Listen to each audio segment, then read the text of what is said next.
ಯಾವಾಗಲೇ ಸರ್ಕಾರಿ ಆಸ್ಪತ್ರೆಗೆ ಹೋದ್ರೆ ಟ್ರೀಟ್ಮೆಂಟ್ ಉಚಿತ, ಸಾವು ಖಚಿತ ಅಂತ ಹೇಳ್ತಾ ಇರ್ತೀನಿ. ಡಾಕ್ಟರ್ ಇದ್ರೆ ನರ್ಸ್ ಇರಲ್ಲ, ನರ್ಸ್ ಇದ್ರೆ ಮೆಡಿಸಿನ್ಸ್ ಇರಲ್ಲ, ಮೆಡಿಸಿನ್ಸ್ ಇದ್ರೆ ಟೆಕ್ನಿಷಿಯನ್ಸ್ ಇರಲ್ಲ. ನಮಗೆ ಬೇಕಾಗಿರೋದು ಎರಡೇ ಭಾಗ್ಯ, ಒಂದು ಶಿಕ್ಷಣ ಭಾಗ್ಯ, ಒಂದು ಆರೋಗ್ಯ ಭಾಗ್ಯ. ಹೊಸ ಆಸ್ಪತ್ರೆಗಳನ್ನ ಕಟ್ಟಿರೋ ನಿದರ್ಶನ ಇಲ್ಲ. ಹಳೆಯ ಆಸ್ಪತ್ರೆಗಳಿಗೆ ಸುಣ್ಣ ಬಣ್ಣ ಮಾಡೋದಕ್ಕೆ, ಅಲ್ಲಿರೋರಿಗೆ ಸ್ಟಾಫ್ ಕೊಡೋದಕ್ಕೆ ಆಗ್ತಾ ಇಲ್ಲ. 90% ಸರ್ಕಾರಿ ಅಧಿಕಾರಿಗಳು ಸಂಬಳ ನನ್ನ ಹಕ್ಕು, ಗಿಂಬಳ ನನ್ನ ತಾಕತ್ತು, ಕೆಲಸ ನನ್ನ ಮರ್ಜಿ ಅಂತ.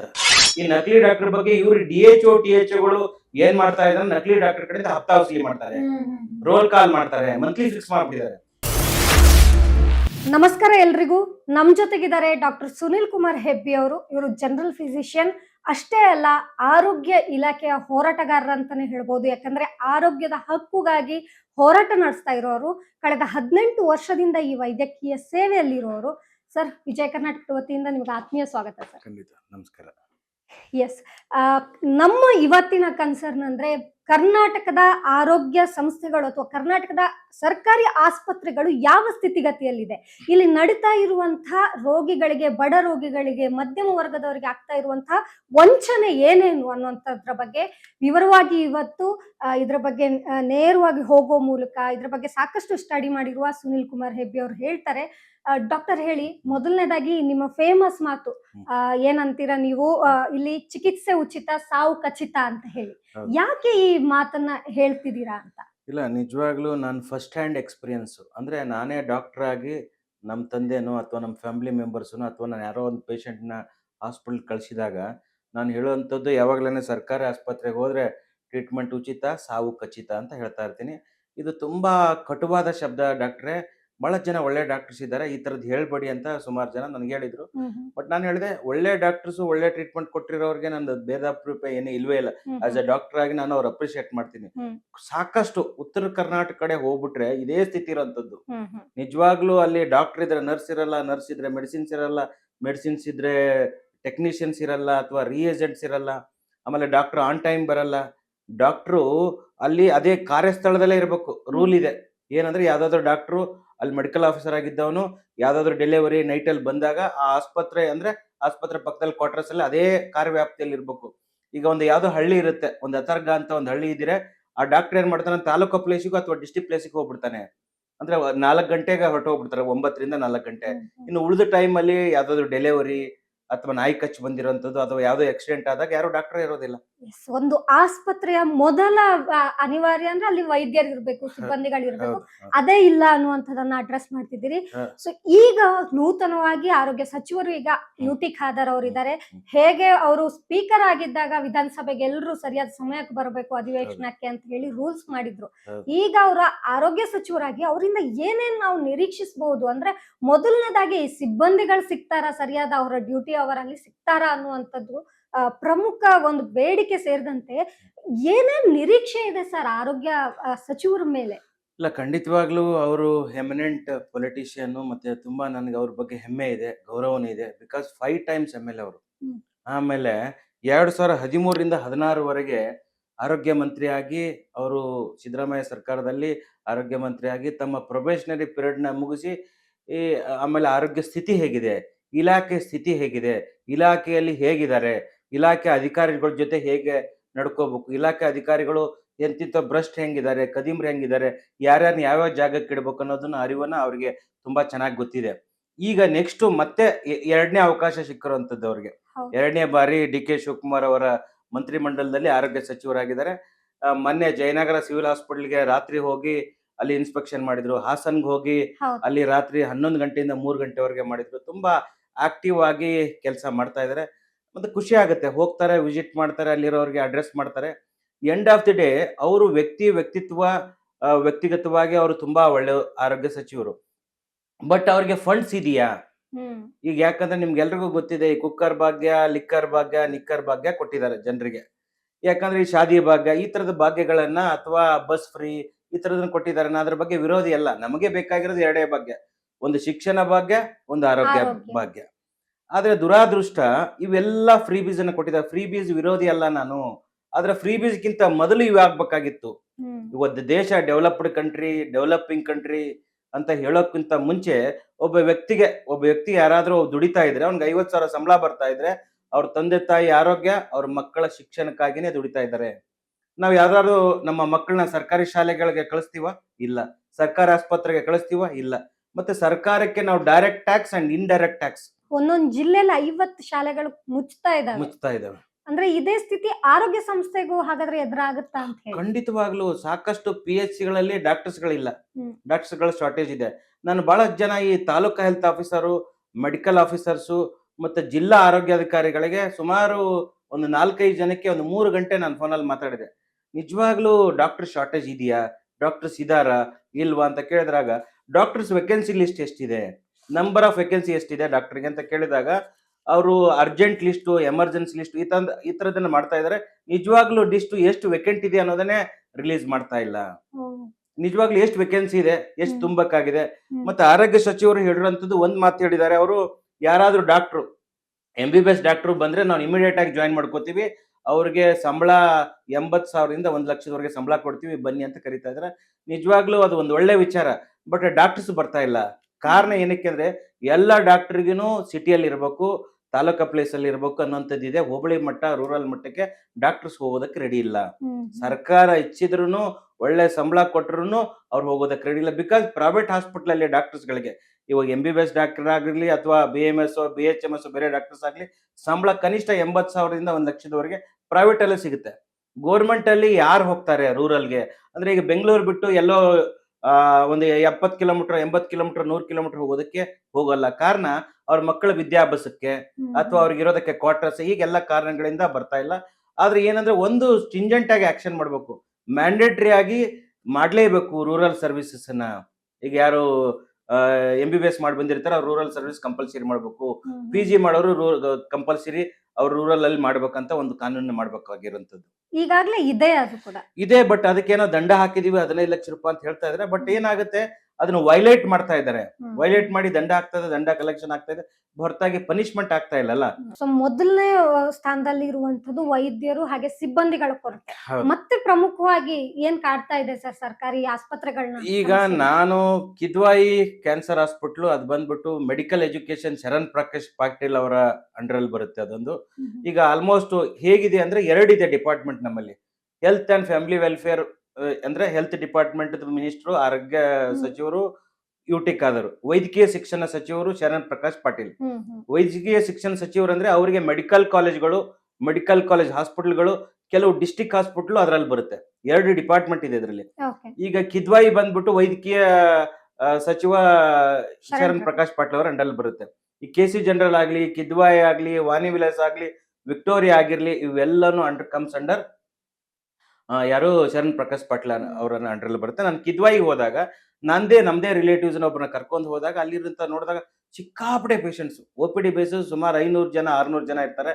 ಅಲ್ಲಿ ಡಾಕ್ಟರ್ಸ್ PG ಅವ್ರು ಇರ್ತಾರೆ. ಅಂದ್ರೆ ಈಗ ಕ್ಯಾನ್ಸರ್ ಆನ್ಕಾಲಜಿಸ್ಟ್ ಅಂದ್ರೆ ಮೆಡಿಕಲ್ ಆನ್ಕಾಲಜಿಸ್ಟ್ ಅಥವಾ ರೇಡಿಯೋ ಆನ್ಕಾಲಜಿಸ್ಟ್, ರೇಡಿಯೇಷನ್ ಆನ್ಕಾಲಜಿಸ್ಟ್ ಈ ತರದಿದ್ದಾರೆ. ಆಲ್ಮೋಸ್ಟ್ ಇವರು ಯಾರು HODಗಳು ಇರೋದೇ ಇಲ್ಲ. ಎಲ್ಲಿ ಕಿದ್ವಾಯಿಲ್ ಆಗಿರ್ಲಿ ಅಥವಾ ನೆಫ್ರಾಲಜಿ ಯೂರಾಲಜಿ ಇನ್ಸ್ಟಿಟ್ಯೂಟ್ ಅಂತ ವಿಕ್ಟೋರಿಯಾ ಪಕ್ಕದಲ್ಲಿದೆ. PGಗಳೇ ಇರ್ತಾರೆ ಹೊರತಾಗಿ PG ಅವ್ರಿಗೆ ಸಂಬಳ ಸ್ಟೈಫಂಡ್ ಅಂತ 70,000 ಸಂಬಳ ಕೊಡ್ತಾರೆ ಅವ್ರಿಗೆ. ಆಮೇಲೆ ನಂಬರ್ ಆಫ್ ಪೇಷಂಟ್ಸ್ ಜಾಸ್ತಿ ಇದಾವೆ. ನಂಬರ್ ಆಫ್ ಪೇಷಂಟ್ ಜಾಸ್ತಿ ಇದ್ದಾಗ ಡಾಕ್ಟರ್ಸ್ ನ ಜಾಸ್ತಿ ರಿಕ್ರೂಟ್ ಮಾಡ್ಬೇಕಲ್ಲ. ಮತ್ತೆ ನಾನು ಕೇಳ್ತಾ ಇದ್ದೆ, ಇಷ್ಟು ವರ್ಷ 70 ವರ್ಷ ಆಯ್ತು, ಯಾವ್ದಾದ್ರು ಸರ್ಕಾರಿದು ಪ್ರಾಥಮಿಕ ಆರೋಗ್ಯ ಕೇಂದ್ರ ಹೊಸಾದ್ ಯಾವ್ದಾದ್ರು ಬಿಲ್ಡಿಂಗ್ ಕಟ್ಟಿದಾರ ಅಂತ ಕೇಳಿದ್ರೆ ಇಲ್ವೇ ಇಲ್ಲ. ಹೊಸ ಆಸ್ಪತ್ರೆಗಳನ್ನ ಕಟ್ಟಿರೋ ನಿದರ್ಶನ ಇಲ್ಲ. ಹಳೆ ಆಸ್ಪತ್ರೆಗಳಿಗೆ ಸುಣ್ಣ ಬಣ್ಣ ಮಾಡೋದಕ್ಕೆ, ಅಲ್ಲಿರೋರಿಗೆ ಸ್ಟಾಫ್ ಕೊಡೋದಕ್ಕೆ ಆಗ್ತಾ ಇಲ್ಲ. ಈ ಸಚಿವರು ಬಂದ ಮೇಲೆ ಅಂತಲ್ಲ, ಯಾವ್ಯಾವ ಸಚಿವರು ಬಂದು ಹೋದಾಗ್ಲೂ ಇದೇ ಸ್ಥಿತಿ ಆಗಿರೋಂಥದ್ದು.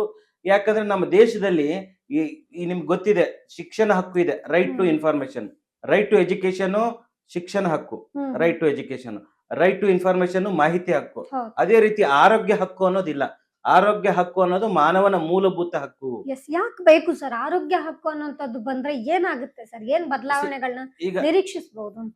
ಖಂಡಿತವಾಗ್ಲೂ ಬಹಳ ಇಂಪಾರ್ಟೆಂಟ್. ನಾವೆಲ್ಲರೂ direct tax payers, indirect tax payers ನಾವು ನಾವು ಕಟ್ತಾ ಇದೀವಿ. ಒಬ್ಬ ಮನುಷ್ಯ ಸಿವಿಲೈಸ್ಡ್ ಕಂಟ್ರಿ, ಡೆವಲಪಿಂಗ್ ಕಂಟ್ರಿ, ವಿಶ್ವಗುರು ಈ ತರದ್ದು ಏನೇನೋ ನಾವು ಹೇಳ್ಕೊಂಡು ಹೋಗ್ತಾ ಇರ್ತೀವಿ. ಒಬ್ಬ ಮನುಷ್ಯನಿಗೆ ಮಾನವನ ಮೂಲಭೂತ ಹಕ್ಕಂದ್ರೆ ಬೇಸಿಕ್ ನೆಸೆಸಿಟಿ, ಅದು ಹ್ಯೂಮನ್ ಫಂಡಮೆಂಟಲ್ ರೈಟ್. ಅದು ಪ್ರತಿಯೊಬ್ಬ ವ್ಯಕ್ತಿಗೆ ಕ್ಯೂಬಾ, ಕೆನಡಾ, ಜರ್ಮನಿ, ಫಿಲಿಪೀನ್ಸ್ ಅಂತ ದೇಶಗಳಲ್ಲಿ ಪ್ರತಿಯೊಬ್ಬ ನಾಗರಿಕನಿಗೂ ₹1 ಹಿಡಿದು 50 ಲಕ್ಷ 1 ಕೋಟಿವರೆಗೂ ಫ್ರೀ ಆಫ್ ಕಾಸ್ಟ್ ಅಲ್ಲಿ ಕೊಡ್ತಾರೆ ಸರ್ವಿಸ್. ಈಗ ಲಂಡನ್ ಅಲ್ಲಿ completely free of cost service ಇದೆ. ಆ ದೇಶದಲ್ಲಿ ಯಾವುದು ಪ್ರೈವೇಟ್ ಹಾಸ್ಪಿಟಲೇ ಇಲ್ಲ, ಅಲ್ಲಿ ಎಲ್ಲ ಸರ್ಕಾರಿ ಸ್ವಾಮ್ಯದ್ದು. ಫಿನ್ಲ್ಯಾಂಡ್ ಎಜುಕೇಶನ್ ಇದೆ, ಇಸ್ರೇಲ್ ಅಗ್ರಿಕಲ್ಚರ್ ಇದೆ. ನಮ್ಮ ದೇಶ ಭ್ರಷ್ಟಾಚಾರದಲ್ಲಿ ನಂಬರ್ 1. ಯಾಕಂದ್ರೆ ಇದನ್ನ ಹೇಳ್ತಾರಂತ ರಾಜೀವ್ ಗಾಂಧಿ ಅವರು ಆ ಕಾಲದಲ್ಲೇ ₹1 60% ಭ್ರಷ್ಟಾಚಾರ ಆಗುತ್ತಂತ ರಾಜೀವ್ ಗಾಂಧಿ ಅವರು ಪ್ರೈಮ್ ಮಿನಿಸ್ಟರ್ ಆಗಿದ್ದಾಗ ಹೇಳಿರುವಂತದ್ದು. ಇವತ್ತಿಗೂ ಅದು ಮುಂದುವರ್ತಾ ಹೋಗುತ್ತೆ. ಈಗ 60 ಅವ್ರು ಹೇಳಿದ್ರು, ಅವಾಗಲೇ 60, ಇವಾಗ 70-80 ಆಗ್ತಾ ಇದೆ. ಇದು ಆರೋಗ್ಯ ಇಲಾಖೆ ಬಗ್ಗೆ ನಾನು ಹೇಳ್ತಾ ಇಲ್ಲ. ಎಲ್ಲಾ ಇಲಾಖೆಯಲ್ಲಿ ಏನಾಗಿದೆ ಅಂದ್ರೆ ಈ ಕ್ರಿಶ್ಚಿಯನ್ ಲೆಕ್ಕ, ರಾಮನ್ ಲೆಕ್ಕ ಕೊಡ್ತಾರೆ. ಅಂದ್ರೆ ಅವ್ರಿಗೆ ಮನಸ್ಸಿದ್ದ ಲೆಕ್ಕ ಕೊಡುವಂಥದ್ದು. ಒಂದು ಸರ್ಕಾರಿ ಸ್ಕೀಮ್ಗಳು ಹೇಗಂದ್ರೆ ಒಂದು ಸ್ಕೀಮ್ ಇರೋದೇ ಒಂದು ಸ್ಕ್ಯಾಮ್ ಮಾಡೋದಕ್ಕೆ. ಅಂದ್ರೆ ಈಗ ಈ ಆಯುಷ್ಮಾನ್ ಕಾರ್ಡ್ ಇದೆ, ಬೇರೆ ಬೇರೆ ಆರೋಗ್ಯ ಕಾರ್ಡ್, BPL ಕಾರ್ಡ್ ಅವ್ರಿಗೆ 5 ಲಕ್ಷದವರೆಗೆ ಚಿಕಿತ್ಸೆ ಫ್ರೀ, ಈ ತರದ್ದೆಲ್ಲ ಇದೆ. ಹಾಗಾದ್ರೆ ಯಾವ್ದು ಅದು ಸರಿಯಾಗಿ ಬಳಕೆ ಆಗ್ತಿಲ್ವಾ ಸರ್ ಆಗಿದ್ರೆ? ಇಲ್ಲ, ಖಂಡಿತವಾಗ್ಲೂ ಸರ್ಕಾರದ್ದು, ಕರ್ನಾಟಕ ಸರ್ಕಾರದ್ದು ಕರ್ನಾಟಕ ಆರೋಗ್ಯ ಅಂತ ಒಂದು ಸ್ಕೀಮ್ ಇದೆ. ಸೆಂಟ್ರಲ್ ಗೌರ್ಮೆಂಟ್ ಆಯುಷ್ಮಾನ್ ಭಾರತ್ ಅಂತ ಸ್ಕೀಮ್ ಇದೆ. ಆರೋಗ್ಯ ಭಾಗ್ಯ ಕರ್ನಾಟಕದ್ದು ಆಯುಷ್ಮಾನ್ ಭಾರತ್ ಅಂತ ಎರಡು ಸರ್ಕಾರ ಕ್ಲಬ್ ಆಗಿರುವಂತದ್ದು ಇದೆ. ನಿಜವಾಗ್ಲೂ ನನಗೆ ಗೊತ್ತಿರೋ ಹಾಗೆ ಸಾಕಷ್ಟು ಹಾಸ್ಪಿಟಲ್ಗಳಿಗೆ ನಾನೇ ಪೇಷಂಟ್ ನ ಕಳಿಸಿದ್ದೇನೆ. ಅವ್ರದ್ದು ಕಾರ್ಡ್ ಇದ್ದಾಗ ಆಯುಷ್ಮಾನ್ ಭಾರತ್ ಕಾರ್ಡ್ ಅಂದ್ರೇನೆ ಇಲ್ಲಿ ಟ್ರೀಟ್ಮೆಂಟ್ ಸಿಗೋದಿಲ್ಲ. ಆದ್ರೆ ಸರ್ಕಾರ ಜೊತೆ ಅವರು MOU ಮಾಡ್ಕೊಂಡಿರ್ತಾರೆ ಯಾರು ಹಾಸ್ಪಿಟಲ್ದವರು. ಯಾಕೆ ಟ್ರೀಟ್ಮೆಂಟ್ ಅವ್ರು ಕೊಡ್ತಾ ಇಲ್ಲ ಅಂದ್ರೆ ಅವ್ರಿಗೆ ಇವರು ರಿಯಂಬರ್ಸ್ ಅವ್ರಿಗೆ ದುಡ್ಡು ಕೊಟ್ಟಿಲ್ಲ. ಇವಾಗ ನಾನೇನೋ ಆಯುಷ್ಮಾನ್ ಭಾರತ್ ಕಾರ್ಡ್ ಮುಖಾಂತರ ಯಾವ್ದೋ ಒಂದು ಕಾರ್ಪೊರೇಟ್ ಹಾಸ್ಪಿಟಲ್ ಅಥವಾ ಪ್ರೈವೇಟ್ ಹಾಸ್ಪಿಟಲ್ಗೆ ಹೋಗಿ ನಾನು ಟ್ರೀಟ್ಮೆಂಟ್ ತಗೊಂಡಿರ್ತೀನಿ, 1 ಲಕ್ಷ ಆಗಿರುತ್ತೆ. ಅದನ್ನ ಬಿಲ್ ಅನ್ನ ರೀಪೇ ಮಾಡ್ಬೇಕಲ್ಲ ಸರ್ಕಾರ. ರೀಪೇ ಮಾಡದೇ ಇರೋದ ಕಾರಣಕ್ಕೇನೆ ಅವ್ರು ಯಾರು ಈ ಇನ್ಸೂರೆನ್ಸ್ ಸ್ಕೀಮ್ ಬದ್ದು ಅದನ್ನ ಅವ್ರು ಎಂಟರ್ಟೈನ್ ಮಾಡ್ತಾ ಇಲ್ಲ. ನಮ್ಗೆ ಕೋಟ್ಯಾಂತರ ರೂಪಾಯಿ ದುಡ್ಡು ನಮ್ಗೆ ಬಂದಿಲ್ಲ, ನಾವ್ ಯಾಕೆ ಸರ್ವಿಸ್ ಕೊಡ್ಬೇಕು ಅಂದ್ರೆ ಸರ್ಕಾರಿ ಲ್ಯಾಬ್ಸ್ ಇದು ಕರ್ನಾಟಕ ಸರ್ಕಾರದ ಲ್ಯಾಬ್ಸ್ ಮತ್ತು ಸೆಂಟ್ರಲ್ ಗೌರ್ಮೆಂಟ್ ಲ್ಯಾಬ್ಸ್ ಈ ಲ್ಯಾಬ್ಸ್ ಇಂದ ಆಯುಷ್ಮಾನ್ ಭಾರತ್ ಮತ್ತು ಆರೋಗ್ಯ ಕರ್ನಾಟಕ 2 ಸ್ಕೀಮ್ ಏನಿದೆ ಒಂದ್ ರೀತಿಯಿಂದ ಫೇಲ್ ಆಗ್ಬಿಟ್ಟಿದೆ. ಆರೋಗ್ಯ ವಿಮೆ ಅನ್ನೋದು ಕೇವಲ ಘೋಷಣೆಗೆ ಸೀಮಿತ ಆಗಿದೆ. ಹಾಗಾದ್ರೆ ಈಗ ನೀವೇ ಪೇಷಂಟ್ ಗಳನ್ನ ಕಳಿಸಿ ನೋಡಿದಾಗ ಇದೇ ರೀತಿ ರಿಸಲ್ಟ್ ಸಿಕ್ಕಿದೆ.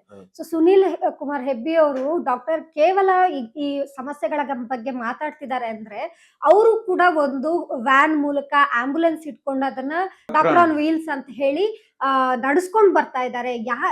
ಒಂದು ಸ್ಲಮ್ಗಾಗಿರ್ಬೋದು, ಸರ್ಕಾರಿ ಶಾಲೆಗಳಿಗೆ ಹೋಗಿ, ಹಾಗೆ ಸಾರ್ವಜನಿಕರು ಎಲ್ಲೆಲ್ಲ ಅಗತ್ಯ ಇದೆ ಅಲ್ಲಲ್ಲೇ ಚಿಕಿತ್ಸೆಯನ್ನ ಕೊಡ್ತಾರೆ. ಪ್ರಥಮ ಚಿಕಿತ್ಸೆಯನ್ನ, ಹೆಚ್ಚಿನ ಚಿಕಿತ್ಸೆ ಅಗತ್ಯ ಬೇಕಂದ್ರೆ ಅವರು ದೊಡ್ಡ ಮಟ್ಟದ ಆಸ್ಪತ್ರೆಗೆ ಕಳಿಸ್ತಾರೆ. ಆದ್ರೆ ಅವ್ರ ಹತ್ರ ಆಯುಷ್ಮಾನ್ ಕಾರ್ಡ್ ಇರ್ಲಿ, ಯಾವ್ದೇ ಕಾರ್ಡ್ ಇರ್ಲಿ, ಆದ್ರೆ ಅವ್ರಿಗೆ ಸಿಗುವಂತ ಉತ್ತರ ಇದೆ ಅಂದ್ರೆ ನಿಮಗೆ ಯಾವುದೇ ವಿಮೆ ಇಲ್ಲಿ ನಡೆಯೋದಿಲ್ಲ, ಆಕ್ಚುಲ್ ಆಗಿ ಇದು ಜಾರಿಯಲ್ಲಿಲ್ಲ, ಸರ್ಕಾರ ಇದಕ್ಕೆ ರಿಯಂಬರ್ಸ್ಮೆಂಟ್ ಮಾಡ್ತಿಲ್ಲ ಅನ್ನುವಂಥದ್ದು.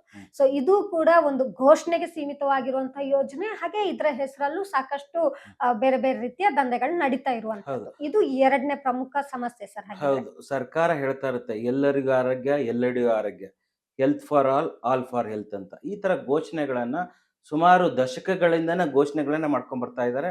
ಇದನ್ನ ನಾನು ಹೇಳ್ತಾ ಇಲ್ಲ, ನನಗೆ ಮನಸ್ಸಿಗೆ ತಿಳಿದಿದ್ದ ಹಾಗೆ ನಾನು ಮಾತಾಡೋ ಹಾಗಿಲ್ಲ.